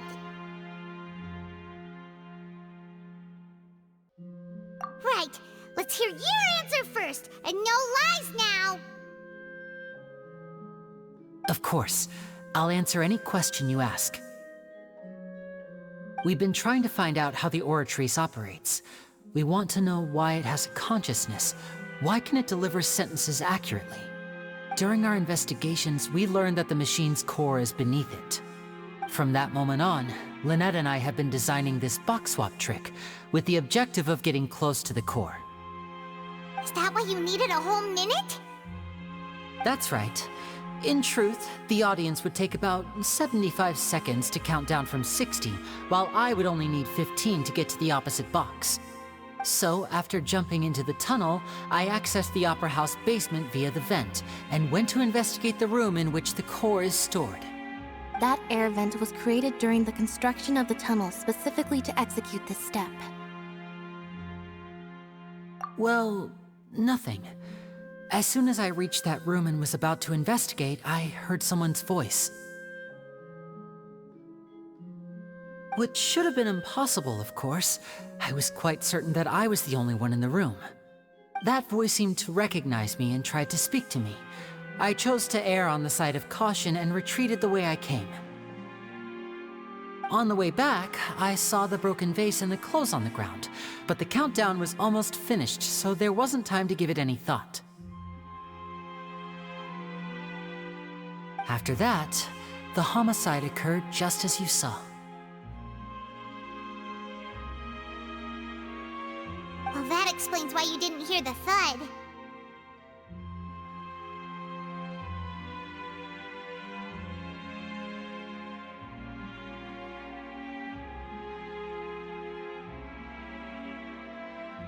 Because of that prophecy I told you about, of course.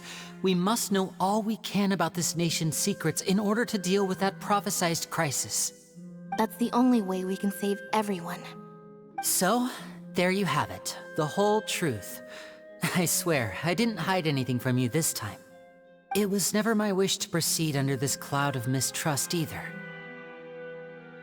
But like I said earlier, you can be the judge. If you want to leave because you don't trust the Fatui, there's nothing I can do to stop you.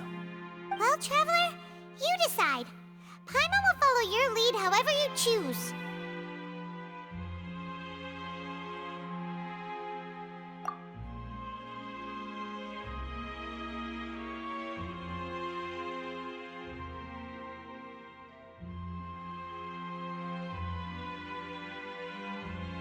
Okay, thank you.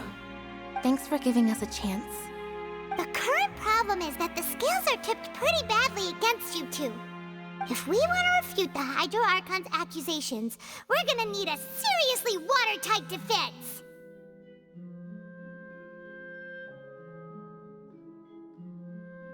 Huh?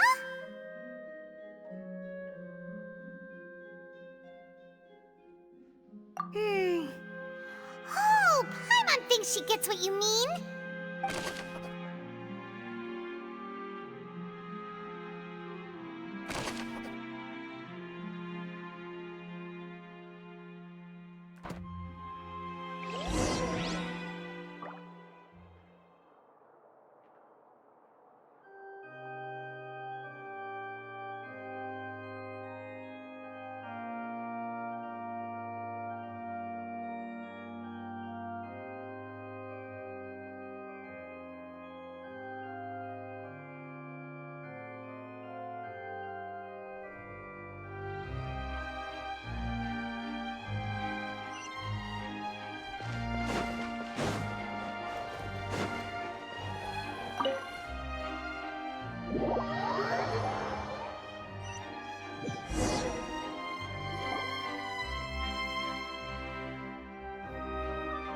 Both parties have returned to their positions. Let us continue the trial. When last we left off, Mr. Linney acknowledged the new evidence presented by Lady Farina as fact.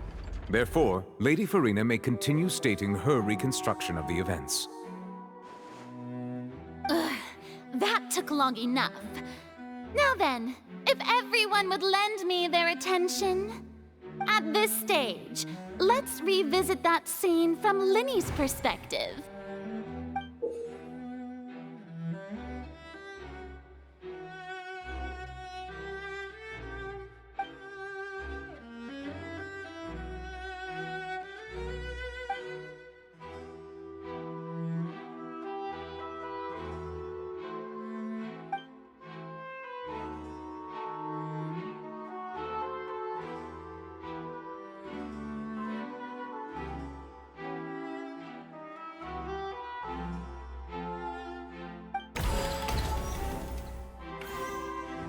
As the countdown began, he entered the tunnel.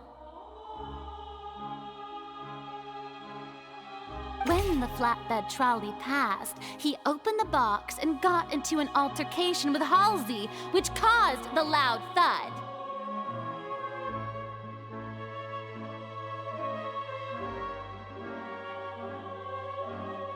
He did not realize that this sound could be heard by everyone in the opera house, which is why he claimed earlier that he could not hear the sound.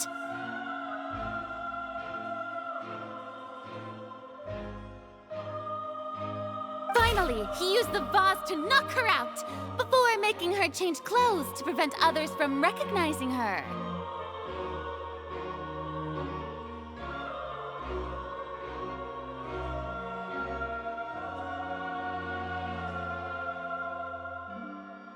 At this time, Cowell arrived in the tunnel, having heard that strange noise, and caught Linney red-handed.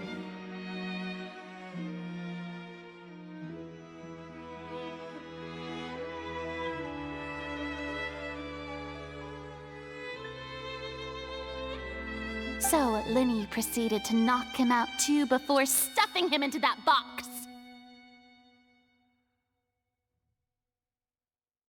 Afterward, Linney passed the unconscious Halsey to his accomplice through the magic box in the audience stands, before operating the devices such that Cowell's death would be ruled an accident.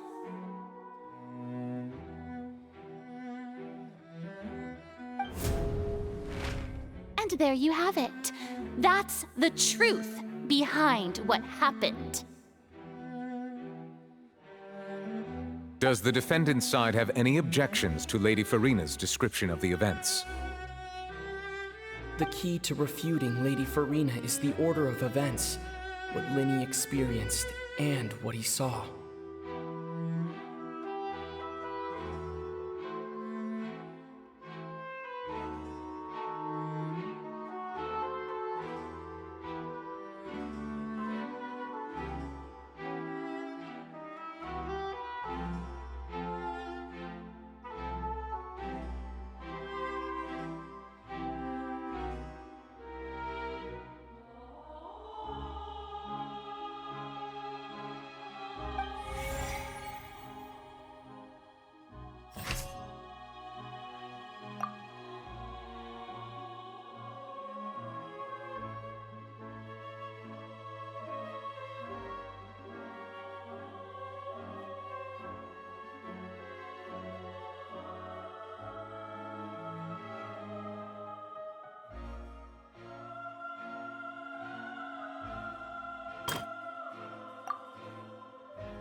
According to Linney, he left via the vent after entering the tunnel.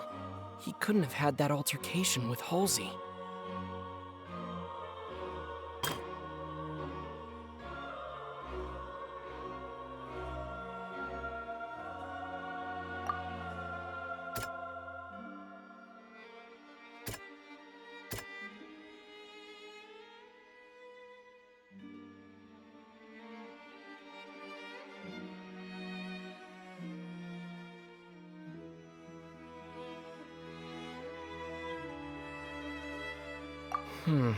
Seems this won't produce a particularly effective rebuttal.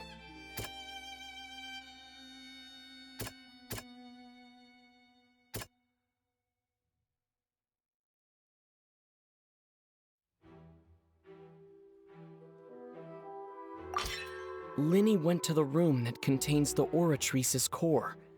This is the actual truth.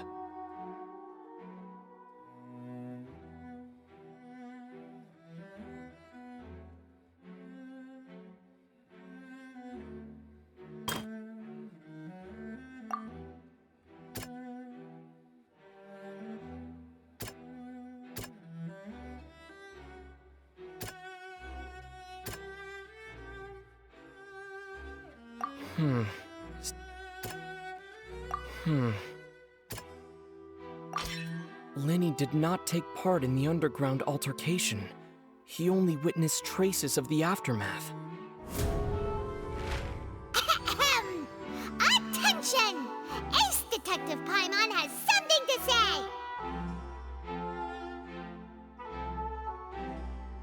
When the countdown started, Linny did indeed go into the tunnel. But he immediately used a vent to access the Opera House basement, which is where the underground core of the Oratrice is stored.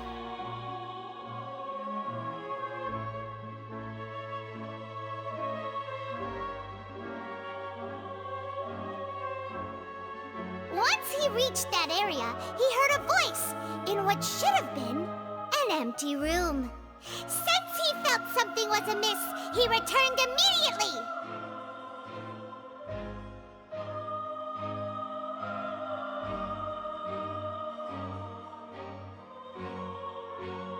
The crime scene had already developed by the time he reached the tunnel again, and in order to complete the magic trick, he did not remain there for any length of time.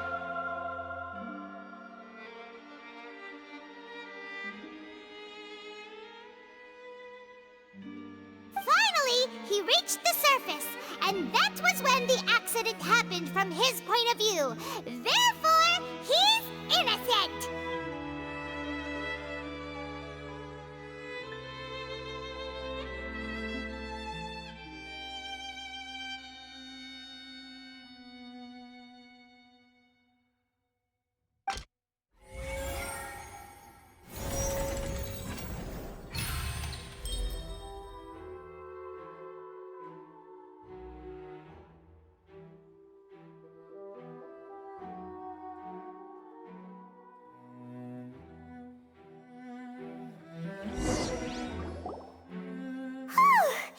Paimon did it! Paimon actually managed to say all that! Oh, wasn't it awesome? In other words, you believe that he knew nothing of the incident? That's right!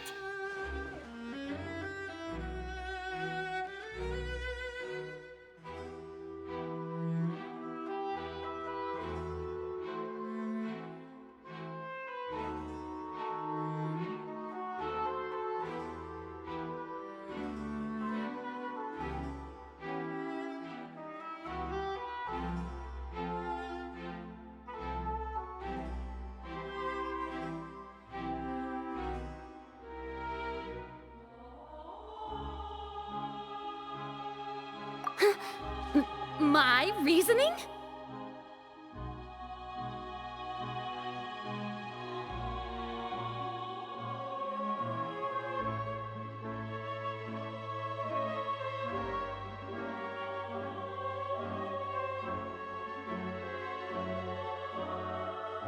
If that's the case, then if Cowell hadn't entered the tunnel, who was the entire setup meant to kill?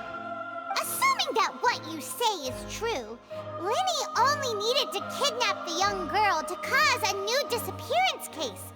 What would the point of killing someone on stage be? Oh, they have a point. That's right, you tell him! And that's why they're partners of mine. They've managed to turn things around. Oh, well, your denial is very strident, I'll give you that. But what proof do you have to back your claims?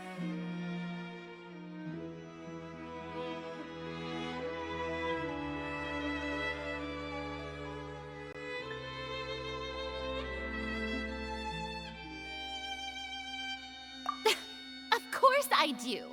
If he had been in the magic box the whole time, how could he have not heard that sound? Why do you ask? You're saying that he wasn't.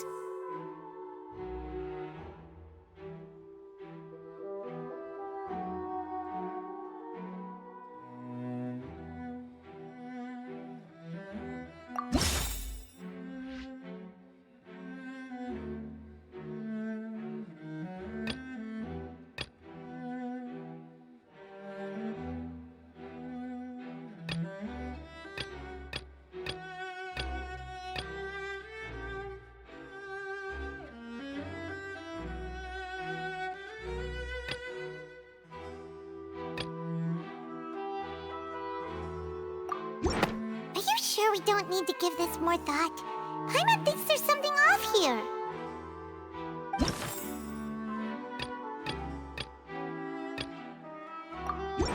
Are you sure we don't need to give this more thought? That's right!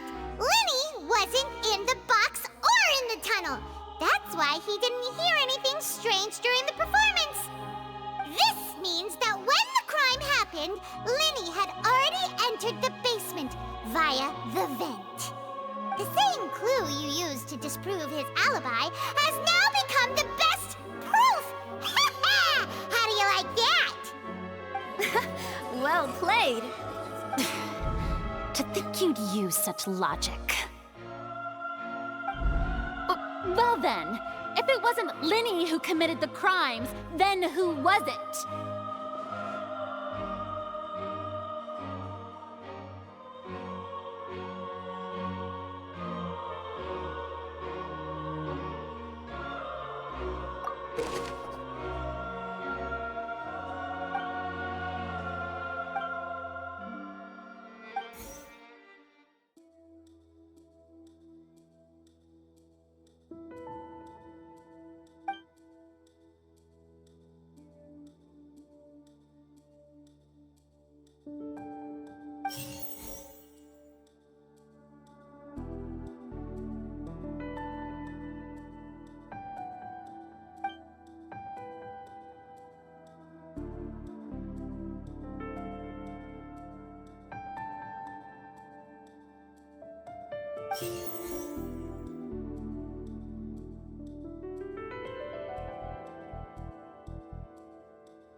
Could there have been a third person involved?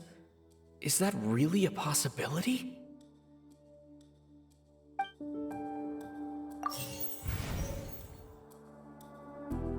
The deceased's name is Cowell, Lenny's assistant.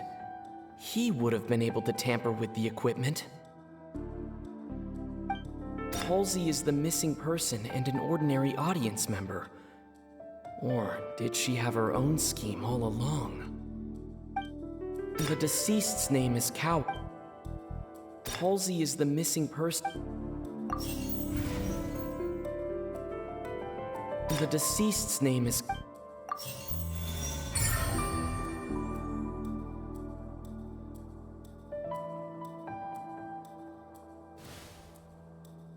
Huh?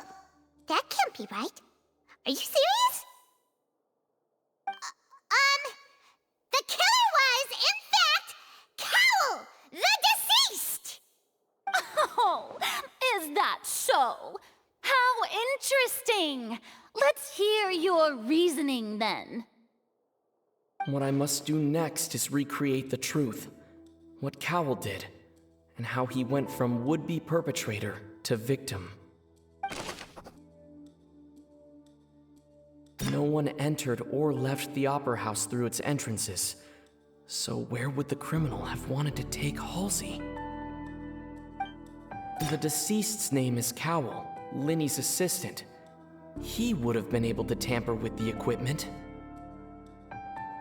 Halsey's clothing was in the tunnel, so there must have been some fear that she would attract attention. The sound we heard may have come from a clash between the missing Halsey and the criminal.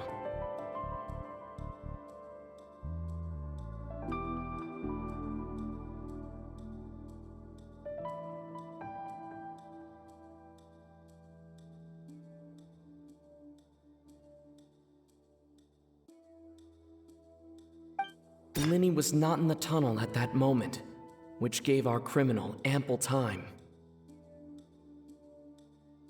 It would have been tough for both people to fit into that vent. They would likely have bumped into Linny as well.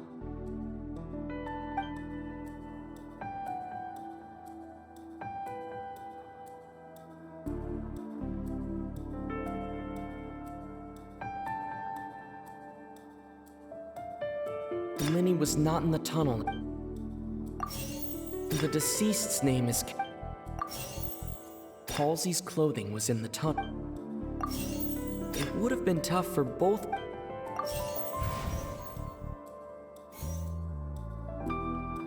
No one entered or left the The sound we heard may have come from a clash between... It would have been tough for both people to fit... The deceased's name is Cowell. Halsey's clothing was in the tunnel.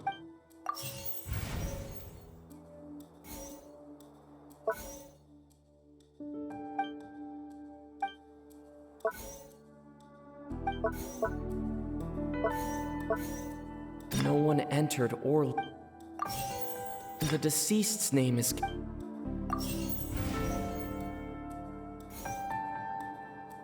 The deceased's name is... No one entered or left...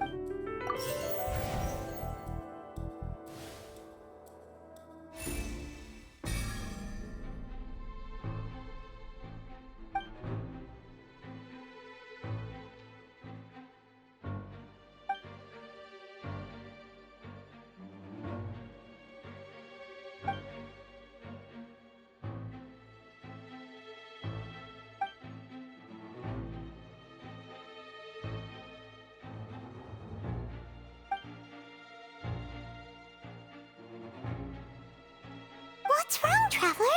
Are you still having trouble figuring things out?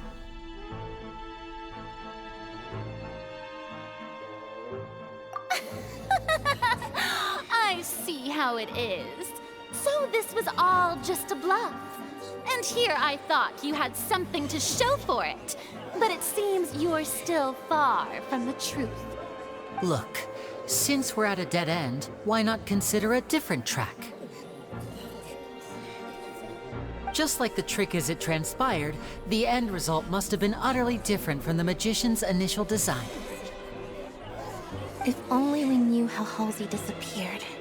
Well, that would be nice, but the tunnel only has 3 exits, and none of them seem very likely. And it's not like this is a magic trick where you can just make a real live person disappear. You know, like you did from that water tank, Lynette.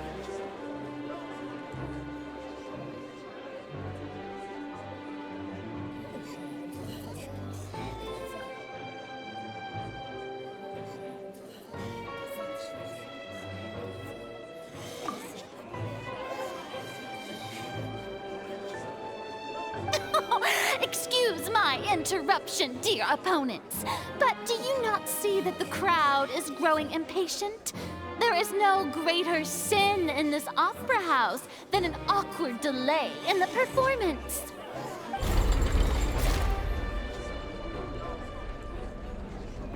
If the defense is unable to make further effective arguments, we will move on to the next stage of the trial.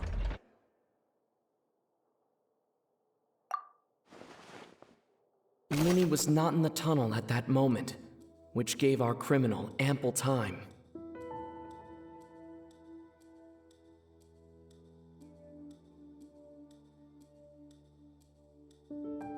The sound we heard may have come from a clash between the missing Halsey and the criminal.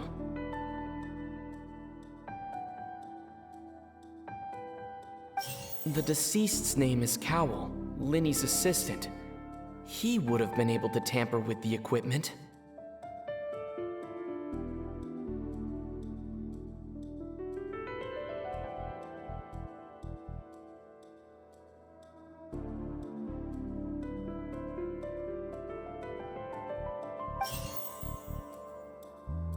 The vase was not broken by chance. It was used to cover important evidence. The water.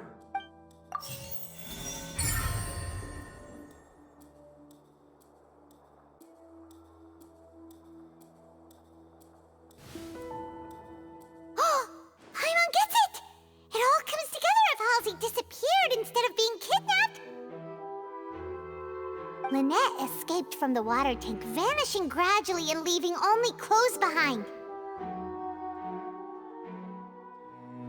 If there's a similar method where a person could be transformed into water...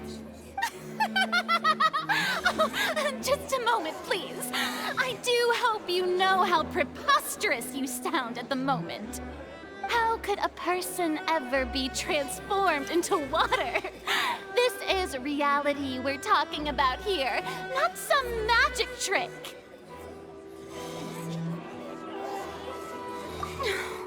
Must we really?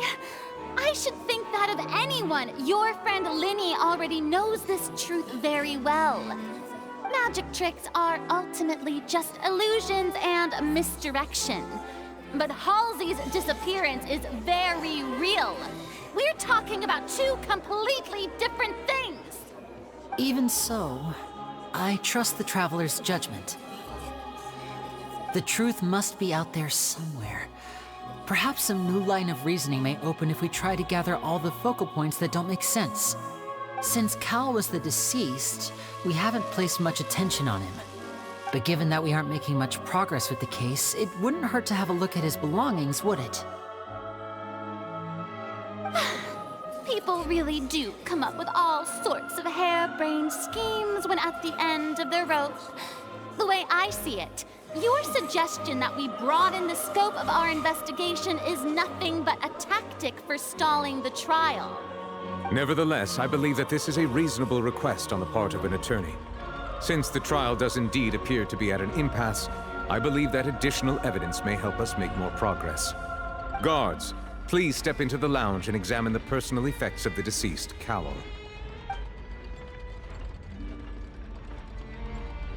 We are still examining the items, but we have already made critical progress that we feel must be shared with everyone post-haste. We discovered several test tubes of fluid within Cowell's baggage, each labeled separately. The notebook in his backpack claims that these fluids are water from the primordial sea. The primordial sea? The note's contents also indicate that Cowell belonged to an organization that sells illegal drugs and that he had an accomplice. The notebook has many entries concerning safe usage of these fluids, in which the keyword dissolve appears many times. One of these tubes was labeled Opera Epiclese, along with yesterday's date. It is empty. The notes also state that these dissolution properties work exclusively on people from Fontaine. It's likely that Halsey was chosen as some sort of test subject. As such, we believe that the defense's hypothesis is, in fact, supported by sufficient evidence. You've got to be kidding! People dissolving into water? Could something so ridiculous actually be true? Wait a moment. This reminds me of a certain prophecy, but it's just a coincidence, isn't it? Huh. If people can become water, does that mean that the water tank's real use was as a means to hide water stains? And if Cowell was targeting that girl... Wait just a minute.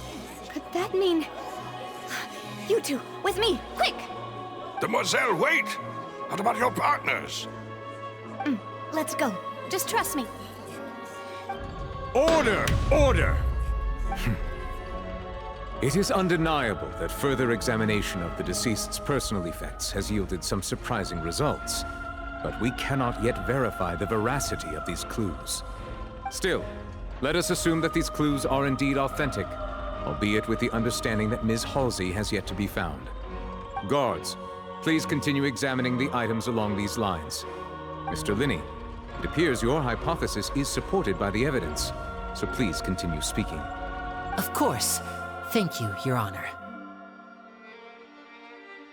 If we uphold this hypothesis, I believe that many of this case's seemingly unrelated clues can be connected together. Right! Like the metal hook! That one didn't make sense at all. Let's think about this. Cowell's methods must have something to do with that water from the primordial sea.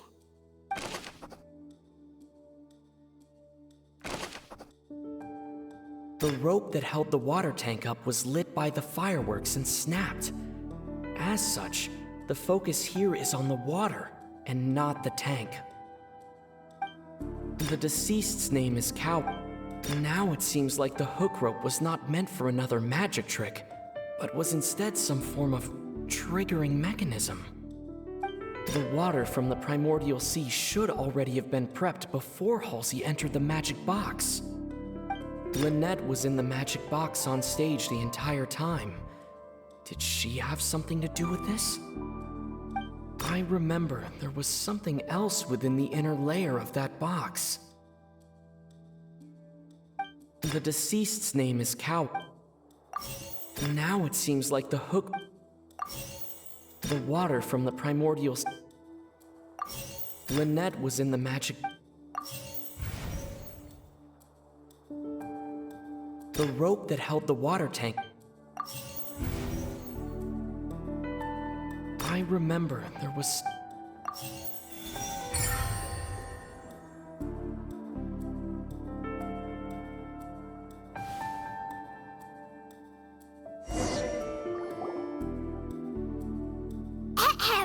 It's Ace Detective Paimon's time to shine again!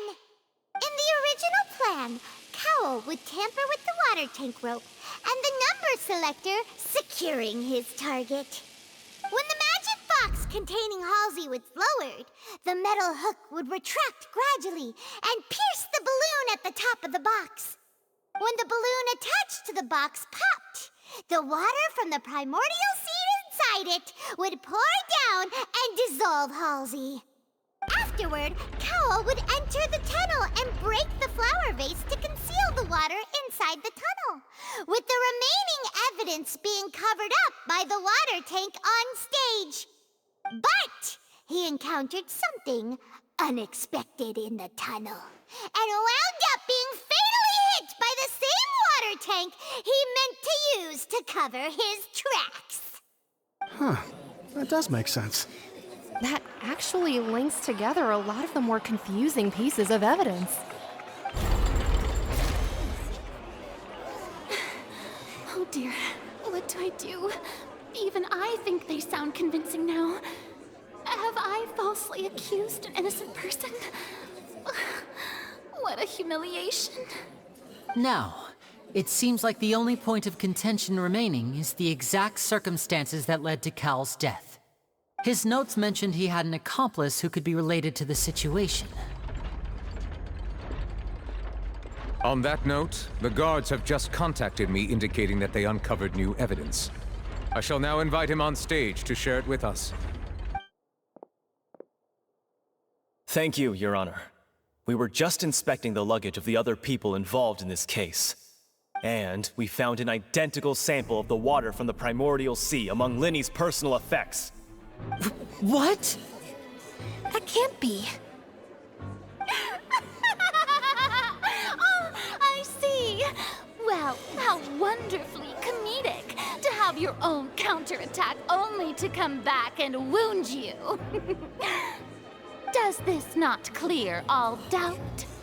My dear citizens, my loyal audience, allow me to present my reasoning and bring this performance to a swift close. Linny did not need to take part in the dissolution of the young woman at all. Indeed, he did leave the scene via the vent.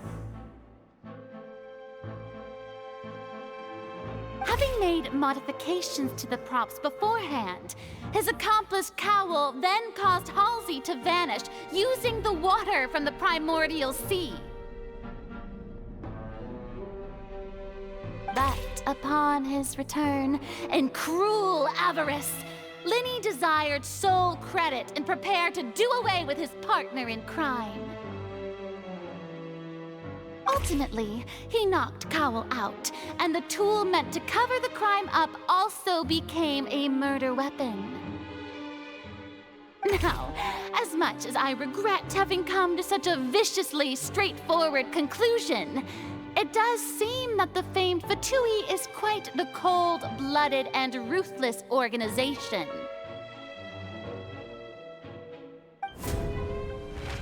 Am I right, Mr. Linny? We've used up all the evidence we collected. There's no way for us to make a rebuttal here. Is this the end of the road?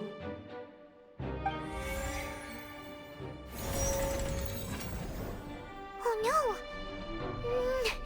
Paimon can't think of anything either. It doesn't look like there's any way around this. Seems using the water as new evidence was too good a move. Why did this have to happen now? I think we've all seen enough now, and we have ample witnesses to my flawless reasoning. I believe this is indeed the finale.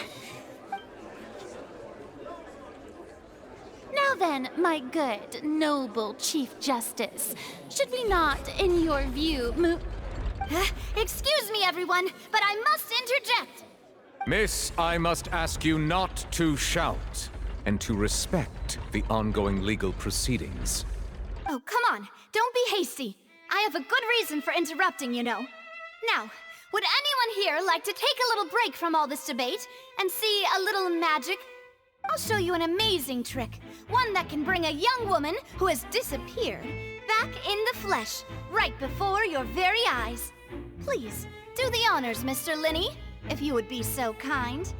What in the world is she saying? No offense, miss, but miracles like that are beyond my scope as a magician.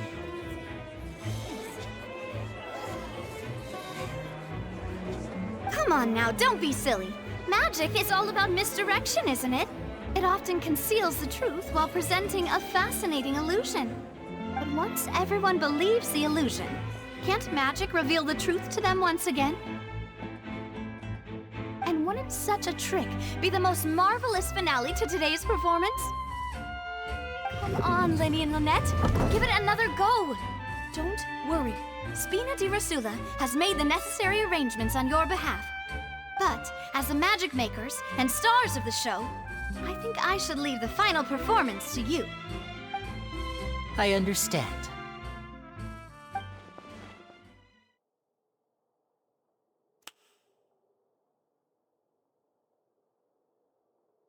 And voila!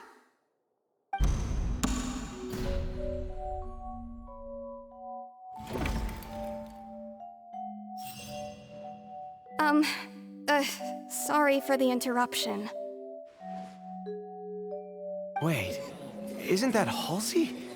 So the whole thing about people dissolving wasn't true after all? To be clear, I'm only here because this person told me that if I testified, the merit of doing so would lessen my sentence. I was hiding outside this room listening to the proceedings because I was afraid that I would be the one put on trial. I was just feeling happy that no one had noticed me, and then before I knew it, she caught me. That'll teach you to underestimate us three. Where should I begin? I'm sorry. I'm the one who killed Cowl. I admit it. What? Why? Firstly, my name isn't Halsey. It's Lillian, and I'm originally from Mondstadt. I heard that Linny's show was gonna be a real thriller, but I missed the chance to buy a ticket, so I stole one. That's how I make a living. I steal stuff here and there. And I'd never been caught before. But I was noticed at the harbor a few days ago, and I barely got away. Lenny was the one who caught me in the act. Hey, no wonder you look familiar. So you were the thief! Liddy even mentioned that you were pretty skilled. Well, and I thought that would have been the end of it, but then the number selector chose me. He even mentioned the Fortress of Meripede. That's a prison, isn't it? So you can imagine how shocked I was. I thought he was on to me for sure. So I played along with the show while looking for an opening to flee, but then I got water poured on me for no reason, and then someone jumped into the tunnel to nab me. I wasn't going to take that lying down, so I knocked him out and stuffed him into the box. There was nowhere to run from there, though, so I had to change my clothes and hide in a box containing performance costumes. I slipped out after the first guard arrived at the scene and continued hiding inside the opera house. Can a person even hide in there? But I swear, I didn't know that the water tank would fall down. Really, I swear it. Had I known that, I wouldn't have put him in the magic box. I may be a thief, but I'm no killer. Well, that makes everything pretty clear now, doesn't it? This time, we need to tell the entire story from Lily-Ann's perspective.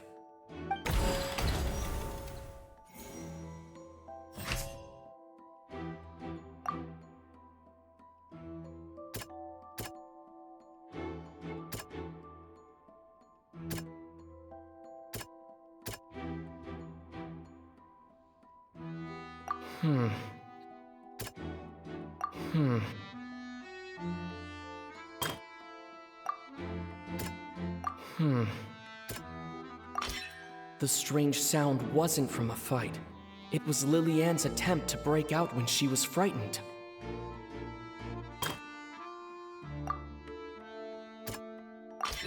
The flower vase was not broken to cover anything up, but it was smashed during the struggle between Lily-Ann and Cowell.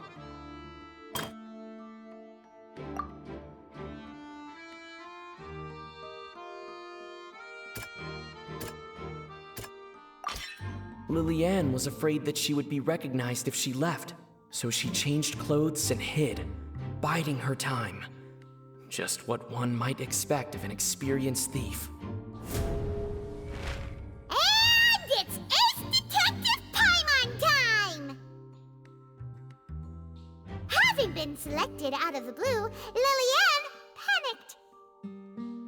Her panic only intensified after she entered the tunnel and had water poured on her head. So she kicked the door open, producing the thud we all heard. Hearing the commotion, Cowell leapt into the tunnel, only to discover that Lily-Ann had not dissolved. He did not know that Lily-Ann was not from Fontaine, but was a thief who made her way in by stealing a ticket. Mistakenly believing that the water from the primordial sea needed time to take effect, he tried to force Lily-Ann back into the box. The two broke the flower vase during the struggle, but Lily-Ann came out on top, knocking Cowell out and putting him in the box. With no way of escaping, she changed her clothes and hid in the costume trunk until the performance ended.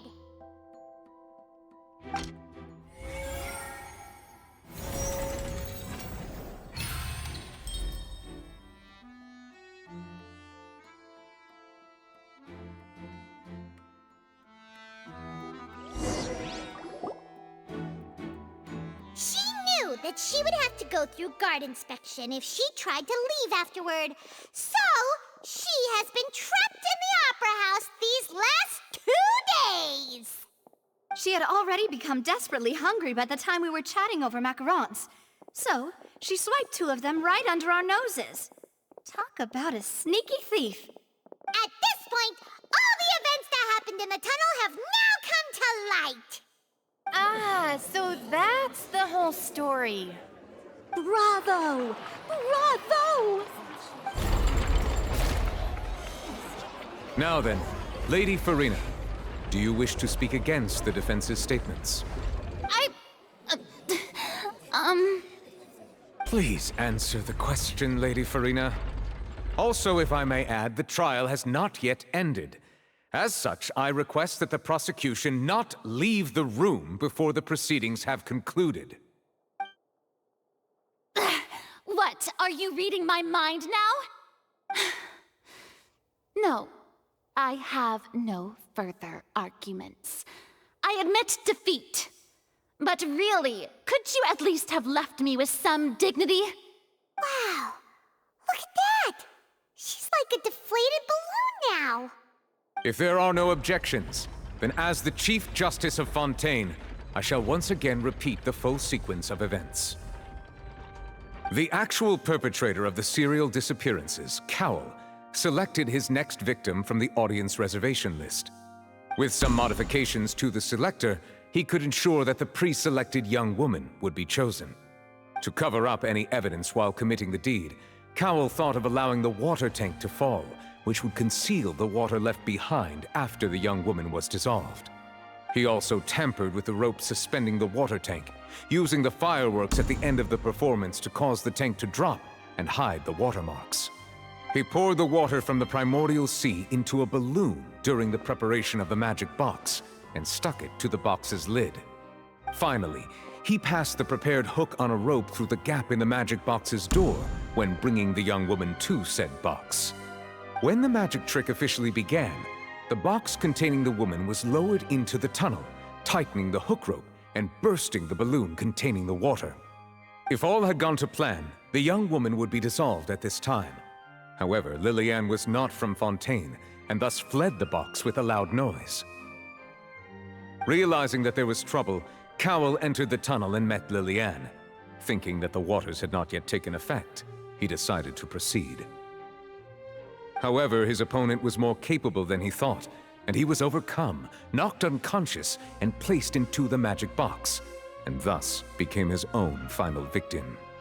Lillian, according to her own statements, then changed clothes and hid until the performance ended, before hiding in other parts of the opera house. As for Linny, he was in the underground structures within the opera house, and was thus ignorant of these happenings. From this reconstruction of events, we can conclude that Linny, the accused, is in fact innocent.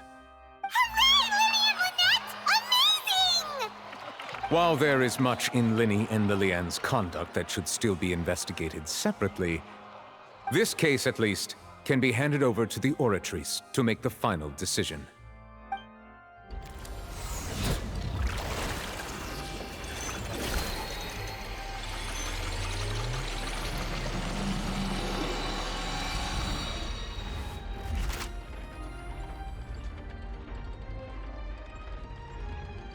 As such, Linny and Lynette are officially declared not guilty.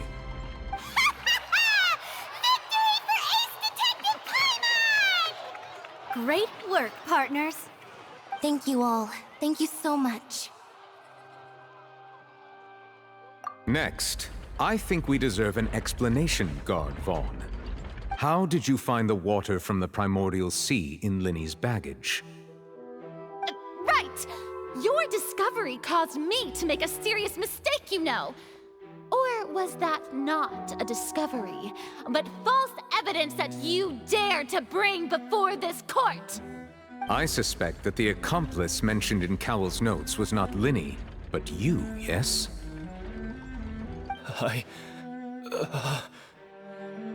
I'm sure you know what you must do to lessen your sentence. Speak quickly! Unless you want to earn yourself a one-way ticket to Coupon Town. I was just following orders.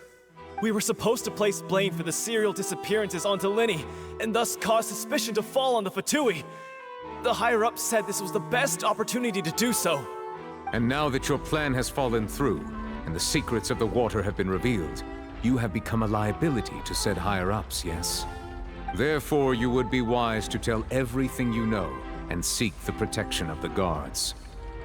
Yes, I'll tell you everything I know. Our boss discovered that the water can cause people to dissolve. It can also be made into a potion, which when extremely diluted, can cause people to experience unforgettable exhilaration. We've been in this business for a while now, and have made decent mora off it. The disappearances were also the boss's idea. I mean, this is the boss we're talking about. The...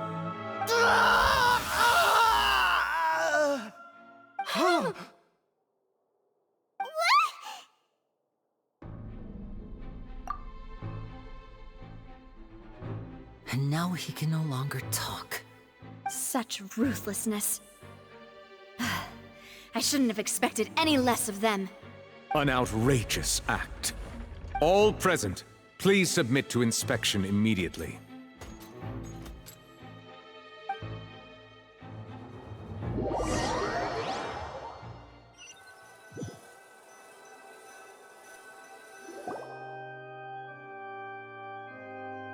So, we're just going back now?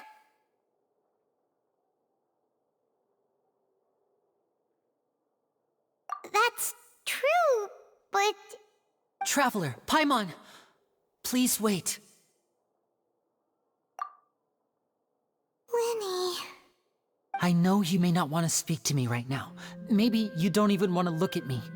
But still, let me thank you again for defending me to the end, even after you learned that I'm a member of the Fatui.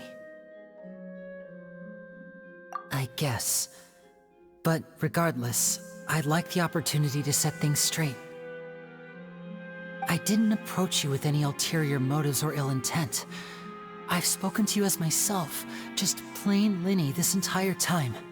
As for why I'm a Fatus, it's because the goals of the House of the Hearth align with those of an orphan like me. That's all. That was how Father, who you might know as the Knave, approached recruiting us back then too. A knave? The one who controls the House of the Hearth? She's your father? That's right. And since we're here, I was wondering, would you mind hearing a story? It's about my past. Back when our parents first died, Lynette and I were left wandering the streets. To survive, I took to surreptitiously observing an older street performer who did magic. It took me several days to figure out how he pulled off his amazing tricks. I took my sister through several streets until we found a crowded corner, and we began to perform magic tricks there. To my surprise, we proved to be pretty popular, and we could at least stop worrying about where our next meal would come from for a time. But I didn't want my sister to remain a street rat together with me forever. Before long, an aristocrat came to me and claimed that he wished to take us in after watching my performances. So you went from orphans to nobility just like that? That was how we felt at first too. As if fate was on our side and we could say goodbye to those painful days.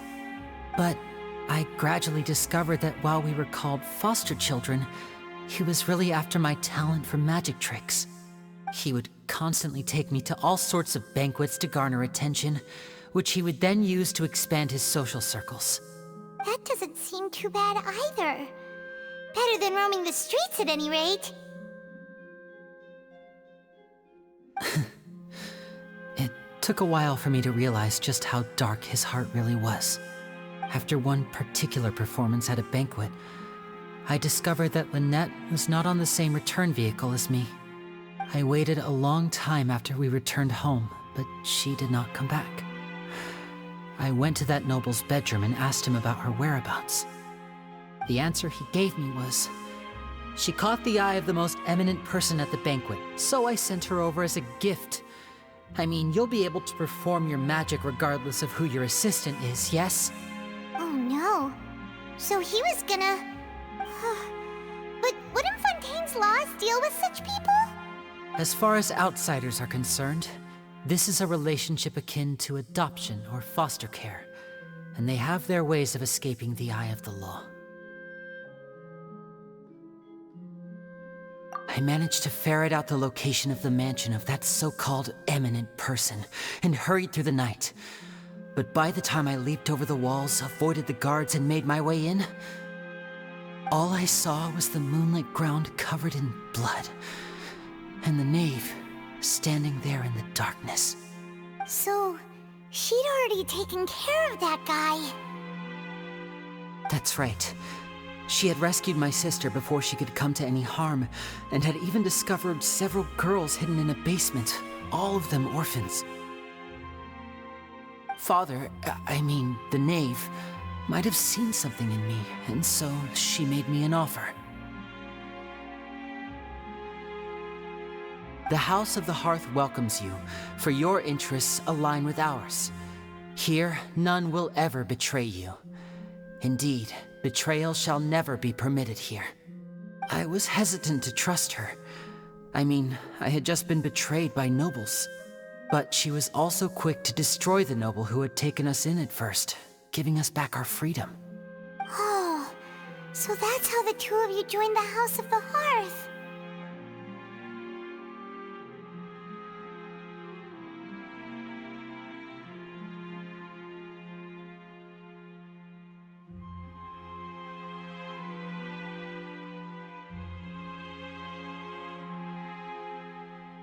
She has her own plans. She has gained permission from the Tsaritsa to first use the Gnosis' power once she obtains it. She plans to use it to find a way to break the prophecy and save Fontaine. So, she believes in that prophecy too? That's right. The whole House of the Hearth is currently working to combat that crisis. Today's case has also proven that people from Fontaine can indeed dissolve into some sort of water, thus further supporting the prophecy. All of us house members here, Lady Arlecchino herself included, are from Fontaine. We won't give up on defending our homeland. To us orphans, the only connection we have left to this world, apart from our family, is our homeland. So, from small deeds like distributing magic pockets to huge schemes like stealing a Gnosis, everything is aimed at dealing with that prophecy.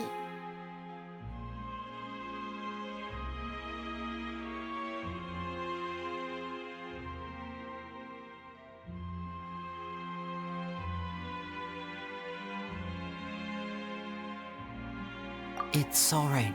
I understand. The only thing I can do is relate all this to you.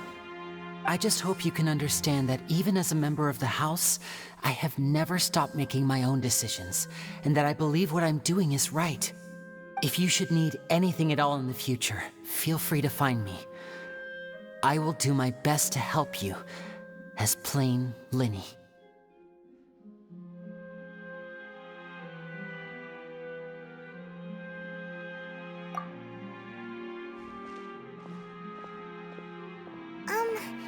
Bye, Linny!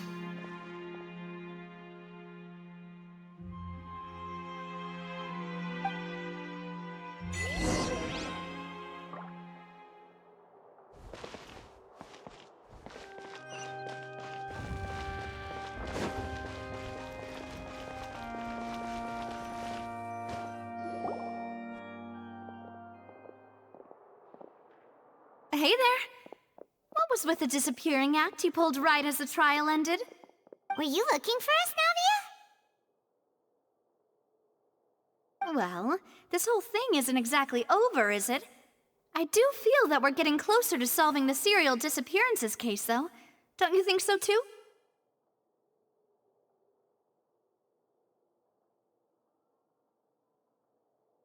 Huh? What's wrong, my dear partner?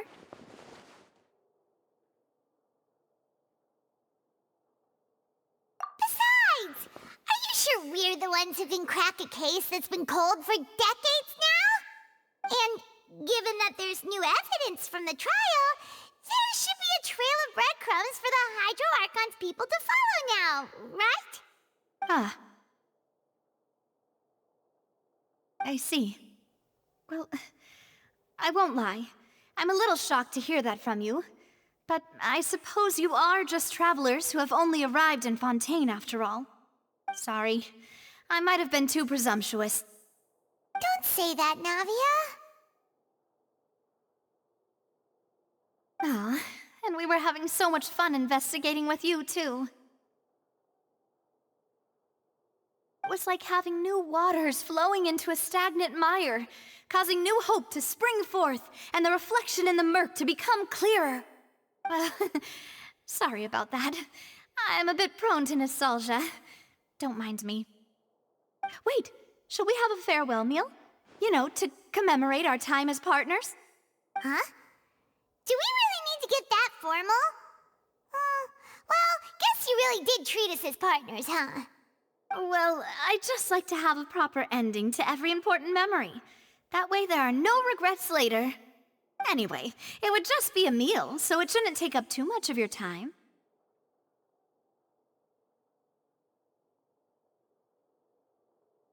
You don't have to twist Paimon's arm. If Boss Navia's treating, count Paimon in! Oh, wonderful.